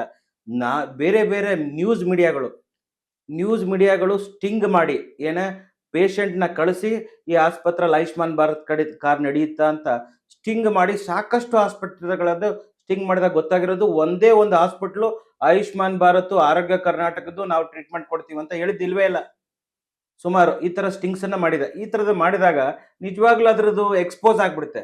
ನಿಜವಾಗ್ಲೂ ನಾನು ಯೂಟ್ಯೂಬ್ ಕಾದ್ರ ಅವ್ರಿಗೆ ಕೇಳುವಂತದ್ದು, ನಿಜವಾಗ್ಲೂ ರಾತ್ರಿ 11 ಗಂಟೆಗೆ ಹೋಗಿ 3 ಗಂಟೆವರೆಗೂ ಸರ್ಕಾರಿ ಆಸ್ಪತ್ರೆಗಳಲ್ಲಿ ಡಾಕ್ಟರ್ಸ್ ಇದಾರ, ನರ್ಸ್ ಇದಾರ, ನಿಜವಾಗ್ಲೂ ಸರ್ವಿಸ್ ಇದೆ ಅಂತ ಮಾಡ್ತಾ ಇರೋ ತುಂಬಾ ಶ್ಲಾಘನೀಯ ವಿಚಾರ. ಇದೇ ರೀತಿ ನೀವೇ ಪೇಷಂಟ್ ನ ಕಳಿಸಿ, ಎಲ್ಲಿಗೆ ಪ್ರೈವೇಟ್ ಹಾಸ್ಪಿಟಲ್ಗೆ ಸರ್ಕಾರ ಜೊತೆ ಒಡಂಬಡಿಕೆಯಾಗಿದೆಯಲ್ಲ ಅಲ್ಲಿ ಕಳಿಸಿ, ನೀವೇ ಹೋಗಿ ಚೆಕ್ ಮಾಡಿ ನಿಜವಾಗ್ಲೂ ಆಯುಷ್ಮಾನ್ ಭಾರತ್ ಕಾರ್ಡು, ಆರೋಗ್ಯ ಕರ್ನಾಟಕ ಕಾರ್ಡ್ ವರ್ಕ್ ಆಗ್ತಾ ಇದೆಯಾ ಚೆಕ್ ಮಾಡಿ. ರಿಯಾಲಿಟಿಯಲ್ಲಿ ನಾನ್ ಚೆಕ್ ಮಾಡಿದೀನಿ, ನನ್ನ ಎಕ್ಸ್ಪೀರಿಯನ್ಸ್ ಹೇಳ್ತಾ ಇದ್ದೀನಿ. ಮತ್ತೆ ಕೆಲವು ಮೀಡಿಯಾದವರು, ಟಾಪ್ ನ್ಯಾಷನಲ್ ಲೆವೆಲ್ ಮೀಡಿಯಾಗಳು ಸ್ಟಿಂಗ್ ಮಾಡಿದಾಗ್ಲೂ ಇದೇ ಆಗಿರುವಂತದ್ದು. ಅದಕ್ಕಾಗಿ ಈ ಆರೋಗ್ಯ ಸಚಿವರು ಅಟ್ಲೀಸ್ಟ್ ಒಂದು ಸಾರಿ ಸ್ಟಿಂಗ್ ಮಾಡಿಸ್ಲಿ ಅಥವಾ ಅವರೇ ಹೋಗ್ಲಿ, ಗೊತ್ತಾಗುತ್ತೆ ವಾಸ್ತವ. ಸರ್, ಎಲ್ಲಾ ಇಲಾಖೆಗಳಲ್ಲೂ ಭ್ರಷ್ಟಾಚಾರ ಇದೆ ಅನ್ನುವಂಥದ್ದು ಎಲ್ಲರಿಗೂ ಗೊತ್ತು. ಆದ್ರೆ ಆರೋಗ್ಯ ಇಲಾಖೆಯಲ್ಲಿ ಬಡ ಜನರಿಗೆ, ಜನಸಾಮಾನ್ಯರಿಗೆ ಜೀವ ಉಳಿಸುವಂತ ಒಂದು ಇದ್ರಲ್ಲೂ ಕೂಡ ಆರೋಗ್ಯ ಸಂಸ್ಥೆಗಳ ಹಣದಲ್ಲೂ ಭ್ರಷ್ಟಾಚಾರ ಆದ್ರೆ ಯಾವ ಸ್ಥಿತಿಗೆ ತಲುಪಬಹುದು ಸರ್ ಜನಸಾಮಾನ್ಯ? ಇಲ್ಲ, ನಿಜವಾಗ್ಲೂ ಸರ್ಕಾರಿ ಅಧಿಕಾರಿಗಳು 90% ಸರ್ಕಾರಿ ಅಧಿಕಾರಿಗಳು ಸಂಬಳ ನನ್ನ ಹಕ್ಕು, ಗಿಂಬಳ ನನ್ನ ತಾಕತ್ತು, ಕೆಲಸ ನನ್ನ ಮರ್ಜಿ ಅಂತ. ಅಂದ್ರೆ ನಾನು ಇಷ್ಟ ಬಂದ್ರೆ ಕೆಲಸ ಮಾಡ್ತೀನಿ, ನನ್ಗೆ ತಾಕತ್ತಿರೋಷ್ಟು ದುಡ್ಡನ್ನ ಲಪ್ಟಾಯಿಸ್ತೀನಿ, ಒಂದು ಸ್ಕೀಮ್ಗೆ ಒಂದು ಸ್ಕ್ಯಾಮ್ ಮಾಡ್ತೀನಿ. ಅವರು ಈ ತರದ್ದು ಇರುವಂತದ್ದು ವಾಸ್ತವದಲ್ಲಿ ನನಗೆ ಎಕ್ಸ್ಪೀರಿಯನ್ಸ್ ಆಗಿರೋಂಥದ್ದು. ನಾನೇ ಖುದ್ದಾಗಿ ಹಾಸ್ಪಿಟಲ್ಗೆ ಹೋದಾಗ ಒಬ್ಬ ಡಾಕ್ಟರ್ ಆಗಿ, ಒಬ್ಬ ರಾಜಕಾರಣಿ ಆಗಿ ನಾನು 2 ಬಾರಿ MLA ಕಂಟೆಸ್ಟ್ ಮಾಡಿರೋಂಥವ್ನು. ಈ ರಾಜಕೀಯ ಸ್ಥಿತಿ ಹೇಗಿರುತ್ತೆ ಅಂತ ಗೊತ್ತು. ಸ್ವಚ್ಛ, ಪ್ರಾಮಾಣಿಕ, ಜನಪರ ರಾಜಕಾರಣ ಮಾಡ್ಬೇಕಂತ ನಾನು ಒಂದು ಓಟು ಒಂದು ನೋಟು ಅಂತ ಶಾಂತವೇರಿ ಗೋಪಾಲ್ ಗೌಡ್ರ ಆಶಯ ಪ್ರಕಾರ ನಾನು ಬೀದಿ ಬೀದಿಯಲ್ಲಿ ಹೋಗಿ ಜನರಿಗೆ ನೀವೇ ದುಡ್ಡು ಕೊಡಿ ಅಂತ ಹಿಂಗೆ ಭಿಕ್ಷೆ ಬೇಡಿ ಜನರಿಂದ ನಾವು ಓಟ್ ಹಾಕ್ಸ್ಕೊಂಡ್ ಬಂದಿದ್ದೆ. ಜನ ಓಟ್ ಹಾಕ್ಲಿಲ್ಲ ನಮ್ಗೆ. ಕಾರಣ ಇಷ್ಟೇ, ಜನಕ್ಕೆ ಸ್ವಚ್ಛ, ಪ್ರಾಮಾಣಿಕ, ಜನಪರ ರಾಜಕಾರಣ ಇದು ಘೋಷಣೆ ಇದು. ನಾನು ಸುಮಾರು ಜನ 18 ವರ್ಷ ಸರ್ವಿಸ್ ಮಾಡಿದ್ದೀನಿ ಸರ್. ಸುಮಾರು 1,20,000 ಜನಕ್ಕೆ ಟ್ರೀಟ್ಮೆಂಟ್ ಕೊಟ್ಟಿದ್ದೀನಿ. 900 ಫ್ರೀ ಮೆಡಿಕಲ್ ಕ್ಯಾಂಪ್ ಮಾಡಿದ್ದೀನಿ. ನಿಮ್ಗೋಸ್ಕರ ನಾನು MLA ಆಗ್ತೀನಿ. MLA ಆಗ್ಬಿಟ್ಟು ಆರೋಗ್ಯ ಮಂತ್ರಿ ಆಗ್ತೀನಿ, ಒಳ್ಳೇದ್ ಮಾಡ್ತೀನಿ ಅಂತ ಹೇಳಿದಾಗ ಜನ ಹೇಳಿದ್ರು, ಇಲ್ಲ ಡಾಕ್ಟ್ರೆ ಇದೆಲ್ಲ ಆಗೋದಿಲ್ಲ. ನೀವು ಅದೆಲ್ಲ ಆಗೋದಿಲ್ಲ. ನೀವೇನಿದ್ರು ಸಮಾಜ ಸೇವೆ ಮಾಡ್ಕೊಂಡು ಅಥವಾ ನಿಮ್ ಕ್ಲಿನಿಕ್ ಮಾಡ್ಕೊಂಡಿರಿ, ರಾಜಕಾರಣಕ್ಕೆ ಬರಬೇಡಿ. ಯಾಕಂದ್ರೆ ನೀವು ಆರ್ ಅನ್ಫಿಟ್ ಅಂತ ಜನ ಹೇಳಿರುವಂಥದ್ದು. ಯಾಕಂದ್ರೆ ನನ್ಗೆ ಓಟ್ ಹಾಕಿಲ್ಲ, ನನ್ನನ್ನು ಮಾಡಿಲ್ಲ ಅಂದ್ರೆ ಅದ್ರ ಅರ್ಥ ಜನನೇ ಅಲ್ವಾ? ಹಾಗಾಗಿ ನಾನೇನ್ ಹೇಳ್ತಾ ಇರೋದಂದ್ರೆ, ಒಬ್ಬ MLA ಆಗ್ಬೇಕಾದ್ರೆ ಕನಿಷ್ಠ 50 ರಿಂದ 100 ಕೋಟಿ ಖರ್ಚು ಮಾಡ್ತಾನೆ. ಇದು ನಾನು ಹೇಳ್ತಾ ಇಲ್ಲ, ನಾನು ಕಣ್ಣಾರೆ ಕಂಡಿದ್ದೀನಿ, ನೋಡಿದ್ದೀನಿ, ಎಕ್ಸ್ಪೀರಿಯನ್ಸ್ ಇದೆ. ಎಲೆಕ್ಷನ್ ಕಮಿಷನ್ ಆಫ್ ಇಂಡಿಯಾ ಪ್ರಕಾರ ಮಿನಿಮಮ್ 45 ಲಕ್ಷ ಖರ್ಚು ಮಾಡ್ಬೇಕಾಗಿರೋಂಥದ್ದು. ಅದು ರೂಲ್. ಅದನ್ನ ಮೀರಿ ಮಾಡ್ತಾರೆ. ಅವಾಗ 50 ಲಕ್ಷ MLA ಖರ್ಚು ಮಾಡಕ್ಕೆ ಅದನ್ನ 50 ಕೋಟಿ ಖರ್ಚು ಮಾಡಿದಾಗ ಇನ್ನೇನ್ ಮಾಡ್ತಾರೆ ಹೇಳಿ? ಒಂದೊಂದು ಸರ್ಕಾರಿ ಅಧಿಕಾರಿಗಳನ್ನ, ಈಗ DHO ಆಗಿರ್ಲಿ, THO ಆಗಿರ್ಲಿ, DHO ಅಂದ್ರೆ ಡಿಸ್ಟ್ರಿಕ್ಟ್ ಹೆಲ್ತ್ ಆಫೀಸರ್, ಹೌದು. ಜಿಲ್ಲೆಗೆ ಒಬ್ಬ ಜಿಲ್ಲಾ ಆರೋಗ್ಯಾಧಿಕಾರಿ, ತಾಲೂಕಿಗೆ ಒಬ್ಬ ತಾಲೂಕು ಆರೋಗ್ಯಾಧಿಕಾರಿ, ಆಮೇಲೆ ಮೆಡಿಕಲ್ ಆಫೀಸರು ಅಥವಾ resident medical officer RMO post, medical superintendent, ಈ ತರದಿರುತ್ತೆ. ಸಾಕಷ್ಟು ಅಧಿಕಾರಿಗಳು ನನ್ನ ಜೊತೆ ಮಾತಾಡಿದ್ದಾರೆ. ಸಾಕಷ್ಟು ಜನರ ಜೊತೆ ನಂದು ಆಡಿಯೋ ಕ್ಲಿಪ್ಪಿಂಗ್ಸ್ ಇದಾವೆ. ಈ ನಾನು ಯಾಕೆ ಹೇಳ್ತಾ ಇದ್ದೇನೆ, ಸರ್ಕಾರ ಇದಕ್ಕೂ ಹೆದರ್ತಾರೆ ನನ್ನ ಜೊತೆ ಮಾತಾಡೋದಕ್ಕೆ. ವಾಸ್ತವ ಹೇಳಿದ್ಮೇಲೆ ಎಲ್ಲೋ ನಮ್ ರೆಕಾರ್ಡಿಂಗ್ ತೆಗೆದು ಎಲ್ಲೋ ಹಾಕ್ಬಿಟ್ರೆ ಹೆಂಗೆ? ಹೌದು. ನಮ್ ನೌಕರಿ ಹೋಗುತ್ತೆ. ಅವ್ರಿಗೆ ಹೇಳೋ ಸತ್ಯ ಹೇಳ್ಬೇಕಂತಿದೆ, ಹ್ಮ್. ಆದ್ರೆ ನನ್ನನ್ನು ನಂಬೋದಿಲ್ಲ. ಯಾಕಂದ್ರೆ ನನ್ಗೆ ಆತ್ಮೀಯರೇ ಅವರು. ಹ್ಮ್. ಆದ್ರೆ ಎಲ್ಲೋ ಎಕ್ಸ್ಪೋಸ್ ಆಗ್ಬಿಟ್ರೆ ಹೇಗೆ? ಹೌದು. ಅವ್ರವ್ರ ಜೀವನಕ್ಕೋಸ್ಕರ ಹೇಳ್ತಾರೆ. ನಾನು ಹೇಳ್ತಾರೆ ಸುಮ್ನೆ ಬಾಯಿಗೆ ಬಂದ ಹಾಗೆ, ಮನ್ಸಿಗೆ ತಿಳಿದ ಹಾಗೆ ಮಾತಾಡಕ್ ಆಗೋದಿಲ್ಲ. ಅಕಸ್ಮಾತ್ ನಾನು ಮಾತಾಡಿದ್ದಾದ್ರೆ ನನ್ಗೆ ಅದಕ್ಕೆ ಸಂಬಂಧಪಟ್ಟಿದ್ದ ಕಾನೂನು ಕ್ರಮಗಳು ಏನಾದ್ರೂ ಆಗ್ಲಿ. ಬಟ್ ನಾನು ಹೇಳ್ತಾರೆ, ಒಬ್ಬ ಜಿಲ್ಲಾ ಆರೋಗ್ಯಾಧಿಕಾರಿ ಆಗ್ಬೇಕಾದ್ರೆ 30 ಲಕ್ಷ 40 ಲಕ್ಷ ಕೊಟ್ಟು ಬರುವಂತದ್ದು. ತಾಲೂಕು ಹೆಲ್ತ್ ಆಫೀಸರ್ ಆಗ್ಬೇಕಂದ್ರೆ 15 ರಿಂದ 20 ಲಕ್ಷ. ಮೆಡಿಕಲ್ ಆಫೀಸರ್ ಆಗ್ಬೇಕಂದ್ರೆ ಇವಾಗ ಇವ್ರು ಹೇಳಿದ್ದಾರೆ, UT ಖಾದರ್ ಅವರು, ₹1 ಕೊಡಬೇಡಿ, ನೀವು ಮೆಡಿಕಲ್ ಆಫೀಸರ್ ಆಗಿ ಜಾಯಿನ್ ಆಗಿ ಅಂತ ಹೇಳಿ ತುಂಬಾ ಒಳ್ಳೆ ವಿಚಾರ. ಈ ತರದನ್ನ ಮೊದ್ಲಿಂದಾನೇ ನಡ್ಕೊಂಡ್ ಬರ್ತಾ ಇದ್ದಾರೆ. UT ಖಾದರ್ ಅವರು ಮಿನಿಸ್ಟರ್ ಆದ್ಮೇಲೆ ಈ ತರದ್ ಆಗ್ತಾ ಇದೆ ಅಂತಲ್ಲ, ಇದು ಜಮಾನಾ ಕಾಲದಿಂದಾನೇ ಈ ತರದ್ ಆಗ್ತಾ ಇದೆ. ತುಂಬಾ ನೋವಿನ ಸಂಗತಿ. ಈ ತರ ದುಡ್ಡು ಕೊಟ್ಟು ಬಂದಾಗ ಹೇಗಾಗುತ್ತೆ? ಈಗ ನೀವೇ ನೋಡಿ, ಯಾವ್ದಾದ್ರು ಡಾಕ್ಟರ್ಸ್, ಕ್ವಾಲಿಫೈಡ್ ಆಗಿರೋ ಡಾಕ್ಟರ್ ಆಗಿರೋಂಥವ್ನು ಒಂದು ಕ್ಲಿನಿಕ್ ಮಾಡ್ಬೇಕಂದ್ರೆ Karnataka private medical establishment authority ಅಂದ್ರೆ KPMEA ಅಂತ ಇರುತ್ತೆ. ಅಂದ್ರೆ ಈಗ ನಾನೊಬ್ಬ ಡಾಕ್ಟರ್, ಕ್ವಾಲಿಫೈಡ್ ಡಾಕ್ಟರ್, ನಾನು ಒಂದು ಕ್ಲಿನಿಕ್ ಮಾಡ್ಬೇಕಾದ್ರೆ ಒಂದು ಲೈಸೆನ್ಸ್ ತಗೋಬೇಕು. ಅದಕ್ಕೆ ಕರ್ನಾಟಕ ಸರ್ಕಾರ, ಇಡೀ ದೇಶದಲ್ಲೇ ಒಂದೇ ಒಂದು ರಾಜ್ಯ ಇರುವಂತದ್ದು ಈ Karnataka private medical establishment authority ಅಂತ ಒಂದು ಸಪರೇಟ್ ವಿಂಗ್ ಮಾಡಿರೋಂಥದ್ದು ನಮ್ಮ ಮಾಜಿ ಆರೋಗ್ಯ ಸಚಿವರು ರಮೇಶ್ ಕುಮಾರ್ ಇದ್ದಾಗ ಮಾಡಿರೋಂಥದ್ದು. ಡೆಲ್ಲಿಯಲ್ಲಿ ಮತ್ತೆ ಇಲ್ಲಿದೆ, ಈ ಇಡೀ ದೇಶದಲ್ಲಿ ಇರುವಂತದ್ದು. ಇದು ಏನ್ ಹೇಳುತ್ತೆ ಅಂದ್ರೆ, ಯಾವ್ದೋ ಒಬ್ಬ ಡಾಕ್ಟರ್ ಆಗಿದ್ರೆ, ಅವ್ನು ಕ್ವಾಲಿಫೈಡ್ ಡಾಕ್ಟರ್ ಆಗಿದ್ರೆ, ಅವ್ನು ಕ್ಲಿನಿಕ್ ಮಾಡ್ಬೇಕಾದ್ರೆ ಒಂದು ರೂಲ್ಸ್ ಇದೆ. ಏನ್ ರೂಲ್ ಇದೆ? ಅವ್ನು ಕ್ವಾಲಿಫೈಡ್ ಆಗಿರೋ ಡಾಕ್ಟರ್ ಆಗಿರ್ಬೇಕು, ಅವ್ನ ಡಿಗ್ರಿ ಸರ್ಟಿಫಿಕೇಟ್ ಇರ್ಬೇಕು, ಮತ್ತೆ pollution control board, biomedical waste, ಅವ್ರ ಕ್ಲಿನಿಕ್ ರೆಂಟಲ್ ಅಗ್ರಿಮೆಂಟು, ಅವ್ರ ಕ್ಲಿನಿಕ್ ಮ್ಯಾಪು, ಆಮೇಲೆ ಈ ತರದ ಎಲ್ಲಾ ಡಾಕ್ಯುಮೆಂಟ್ಸ್ ಅನ್ನ ಆ ವೆಬ್ಸೈಟ್ ಅಲ್ಲಿ, ಯಾರ್ದು KPME ಅಂತ ಒಂದು ವೆಬ್ಸೈಟ್ ಇದೆ, ಅಲ್ಲಿ ಅಪ್ಲೋಡ್ ಮಾಡಿ ಅದಕ್ಕೆ ಇನ್ಸ್ಪೆಕ್ಷನ್ ಬರ್ತಾರೆ. ಯಾರು? ತಾಲೂಕ್ ಹೆಲ್ತ್ ಆಫೀಸರ್ ಆಗಿರ್ಲಿ, ಅಥವಾ ಡಿಸ್ಟ್ರಿಕ್ಟ್ ಹೆಲ್ತ್ ಆಫೀಸರ್ ಆಗಿರ್ಲಿ, ಅಥವಾ THO ಆಗಿರ್ಲಿ, ಅಥವಾ ಮೆಡಿಕಲ್ ಆಫೀಸರ್ ಆಗಿರ್ಲಿ, ಅಥವಾ ನೋಡಲ್ ಆಫೀಸರ್ ಬರ್ತಾರೆ. ಬಂದು ಇನ್ಸ್ಪೆಕ್ಷನ್ ಮಾಡಿ ಅವ್ರಿಗೆ ಕ್ಲಿನಿಕ್ ಲೈಸೆನ್ಸ್ ಕೊಡ್ತಾರೆ. ಮ್ಯಾಂಡೇಟರಿ ಆಗಿ ಪ್ರತಿಯೊಬ್ರು, ಇವನ್ ಕ್ವಾಲಿಫೈಡ್ ಡಾಕ್ಟರ್ ಆಗಿದ್ರು ವಿದೌಟ್ ಲೈಸೆನ್ಸ್ ಅವ್ರ ಕ್ಲಿನಿಕ್ ನ ರನ್ ಮಾಡೋ ಹಾಗಿಲ್ಲ, ಅಥವಾ ನರ್ಸಿಂಗ್ ಹೋಮ್ ನ ರನ್ ಮಾಡೋ ಹಾಗಿಲ್ಲ, ಅಥವಾ ಹಾಸ್ಪಿಟಲ್ ರನ್ ಮಾಡೋ ಹಾಗಿಲ್ಲ. ಇದು ಮ್ಯಾಂಡೇಟರಿ. ಇದು ಇಲ್ಲ, ನಾನು ಡಾಕ್ಟರ್ ಆಗಿದ್ದೀನಿ, ನನ್ನ ಲೈಸೆನ್ಸ್, ನಂದು ಸರ್ಟಿಫಿಕೇಟ್ಸ್ ಇದೆ, ನಾನು ಕ್ಲಿನಿಕ್ ಓಪನ್ ಮಾಡ್ತೀನಿ, ಹಂಗೆ ಮಾಡಕ್ಕಾಗಲ್ಲ. ಈ ಲೈಸೆನ್ಸ್ ತಗೋಬೇಕು. ಈ ಲೈಸೆನ್ಸ್ ತಗೋದಕ್ಕೆ ಈ ರಾಜ್ಯದಲ್ಲಿ ಒಂದು ಚಿಕ್ಕ ಕ್ಲಿನಿಕ್ಗೆ ನಾನು ಡಾಕ್ಟರ್ಸ್ ನ ರೆಪ್ರೆಸೆಂಟ್ ಮಾಡ್ತೀನಿ, ಡಾಕ್ಟರ್ಸ್ ಯೂನಿಯನ್ಸ್ ಲೀಡರ್ ಆಗಿದ್ದೀನಿ. ತುಂಬಾ ಜನ ಡಾಕ್ಟರ್ಸ್ ನನಗೆ ಹೇಳುವಂತದ್ದು ಏನಂದ್ರೆ, ಒಂದು ಚಿಕ್ಕ ಕ್ಲಿನಿಕ್ಗೆ ಲೈಸೆನ್ಸ್ಗೆ ಅಪ್ಲೈ ಮಾಡಿದಾಗ ತುಂಬಾ ಜನ ನನ್ನ ಹತ್ರ ಡಾಕ್ಟರ್ಸ್ ಕಂಪ್ಲೇಂಟ್ ಮಾಡ್ತಾರೆ, ಸರ್ ಈ ತರ ನಾನು ಡಾಕ್ಟರ್ ಆಗಿದ್ದೀನಿ, ಎಲ್ಲ ಇದೆ, ನಾನು ಕ್ವಾಲಿಫೈಡ್ ಆಗಿದ್ದೀನಿ, ಎಥಿಕಲ್ ಆಗಿದ್ದೀನಿ, ಕಾನೂನು ಬದ್ಧವಾಗಿದ್ದೀನಿ, ನನಗೆ ಒಂದು ಕ್ಲಿನಿಕ್ ಲೈಸೆನ್ಸ್ ಮಾಡೋದಕ್ಕೆ 60,000 ದಿಂದ 70,000 ಲಂಚ ಕೇಳ್ತಾರೆ. ಯಾರು? DHO, THO, DLO, DTO ಈ ತರದವ್ರು ಕೇಳ್ತಾರೆ. ನಾನು ಹೇಳಿದೆ, ನೀವ್ ಯಾಕೆ ಕೊಡ್ತೀರಾ ಡಾಕ್ಟರ್? ನೀವು ಕ್ವಾಲಿಫೈಡ್ ಆಗಿದ್ಮೇಲೆ ಎಲ್ಲ ಇದ್ಮೇಲೆ ಯಾಕೆ ಕೊಡ್ತೀರಾ? ಇಲ್ಲ, ಅದು ಏನಾದ್ರೂ ಒಂದು ತಕರಾರು ತೆಗೆದುಬಿಟ್ಟು ನಂಗೆ ಲೈಸೆನ್ಸ್ ಕೊಡೋದಿಲ್ಲ, ಇನ್ಸ್ಪೆಕ್ಷನ್ ಬಂದಾಗ ಅದು ಇಲ್ಲ, ಇದು ಇಲ್ಲ ಅಂತ ಹೇಳ್ತಾರೆ. ಅದಕ್ಕಾಗಿ ನಮ್ಮ ಆರೋಗ್ಯ ಸಚಿವರು, ಮಾಜಿ ಆರೋಗ್ಯ ಸಚಿವರು ದಿನೇಶ್ ಗುಂಡೂರಾವ್ ಏನ್ ಮಾಡಿದ್ರು, ಕೆಲವು ಡಾಕ್ಯುಮೆಂಟ್ಸ್ ಮಿಸ್ ಆಗಿದ್ರು ಅವ್ರಿಗೆ ಪ್ರಾವಿಷನಲ್ KPME ಸರ್ಟಿಫಿಕೇಟ್ ಕೊಡಿ, ಎಲ್ಲಾ ಡಾಕ್ಯುಮೆಂಟ್ಸ್ ಕೊಡದೇ ಇದ್ರು ಪ್ರಾವಿಷನಲ್ KPME ಸರ್ಟಿಫಿಕೇಟ್ ಅಂತ ಸರಳೀಕರಣ ಮಾಡಿದ್ರು. ಆದ್ರೂ ಈ ಅಧಿಕಾರಿಗಳು ಏನ್ ಮಾಡ್ತಾ ಇದ್ರೆ, ಕೆಲವು ಭ್ರಷ್ಟ ಅಧಿಕಾರಿಗಳು, ದುಷ್ಟ ಅಧಿಕಾರಿಗಳು ನಿಜವಾಗ್ಲೂ ನಾಚಿಕೆ ಅನ್ಸುತ್ತೆ. ಯಾಕಂದ್ರೆ ಅವ್ರು ಡಾಕ್ಟರ್ ಆಗಿ ಸಮಾಜ ಸುಧಾರ್ಸಕ್ಕಾಗಿ ಅವ್ರಿಗೆ ಲಕ್ಷ ಲಕ್ಷ ಸಂಬಳ. ಕನಿಷ್ಠ ಒಬ್ಬ ಮೆಡಿಕಲ್ ಆಫೀಸರ್ ಆದವನಿಗೆ 1,00,000ದಿಂದ 1,50,000.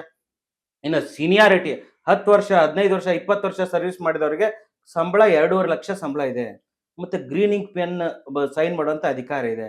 ನಿಜವಾಗ್ಲೂ ಸರ್ಕಾರ ಒಳ್ಳೆ ಸಂಬಳ ಕೊಡ್ತಾ ಇದೆ. ಅದಕ್ಕೆ ಮಾನ ಮರ್ಯಾದೆಯಿಂದ ಸರ್ಕಾರದವರು ಈ ಸರ್ಕಾರಿ ಅಧಿಕಾರಿಗಳು ಕೆಲಸ ಮಾಡ್ಬೇಕಾಗಿರೋಂಥದ್ದು ಜವಾಬ್ದಾರಿಯುತವಾಗಿ. ಈಗ ಯಾವ್ದೋ ಡಾಕ್ಟರ್ಸು ಅವ್ನು ಕ್ವಾಲಿಫೈಡ್ ಅವನದೇ ಕಲೀಗ್ ಅವನು ಒಬ್ಬ ಡಾಕ್ಟ್ರೆ ಅವನ ಹತ್ರ ದುಡ್ಡು ವಸೂಲಿ ಮಾಡೋದು ತುಂಬಾ ನಾಚಿಕೆಗೇಡಿನ ಸಂಗತಿ.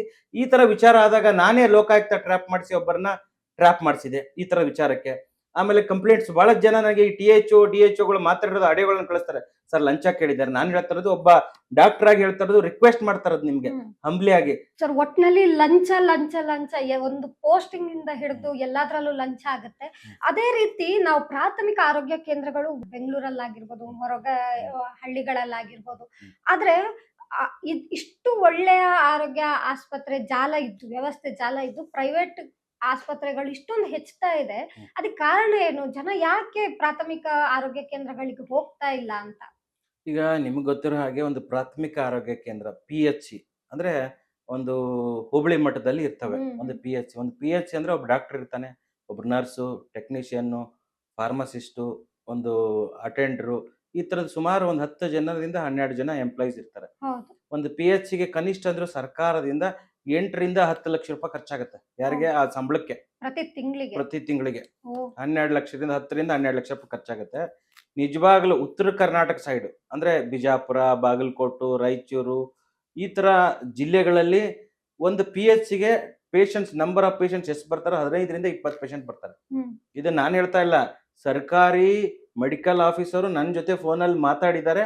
ಮತ್ತೆ ನಾನು ಸರ್ಕಾರಿ ಆಸ್ಪತ್ರೆಗಳಿಗೆ ಹೋಗಿದ್ದೀನಿ. ನಮ್ಮ ಮನೇಲೆ ಸರ್ಕಾರಿ ಅಧಿಕಾರಿ ನಮ್ಮ ಮನೇಲೆ ಇದ್ದಾರೆ, ಅವರು ಹೇಳಿರುವಂತದ್ದು.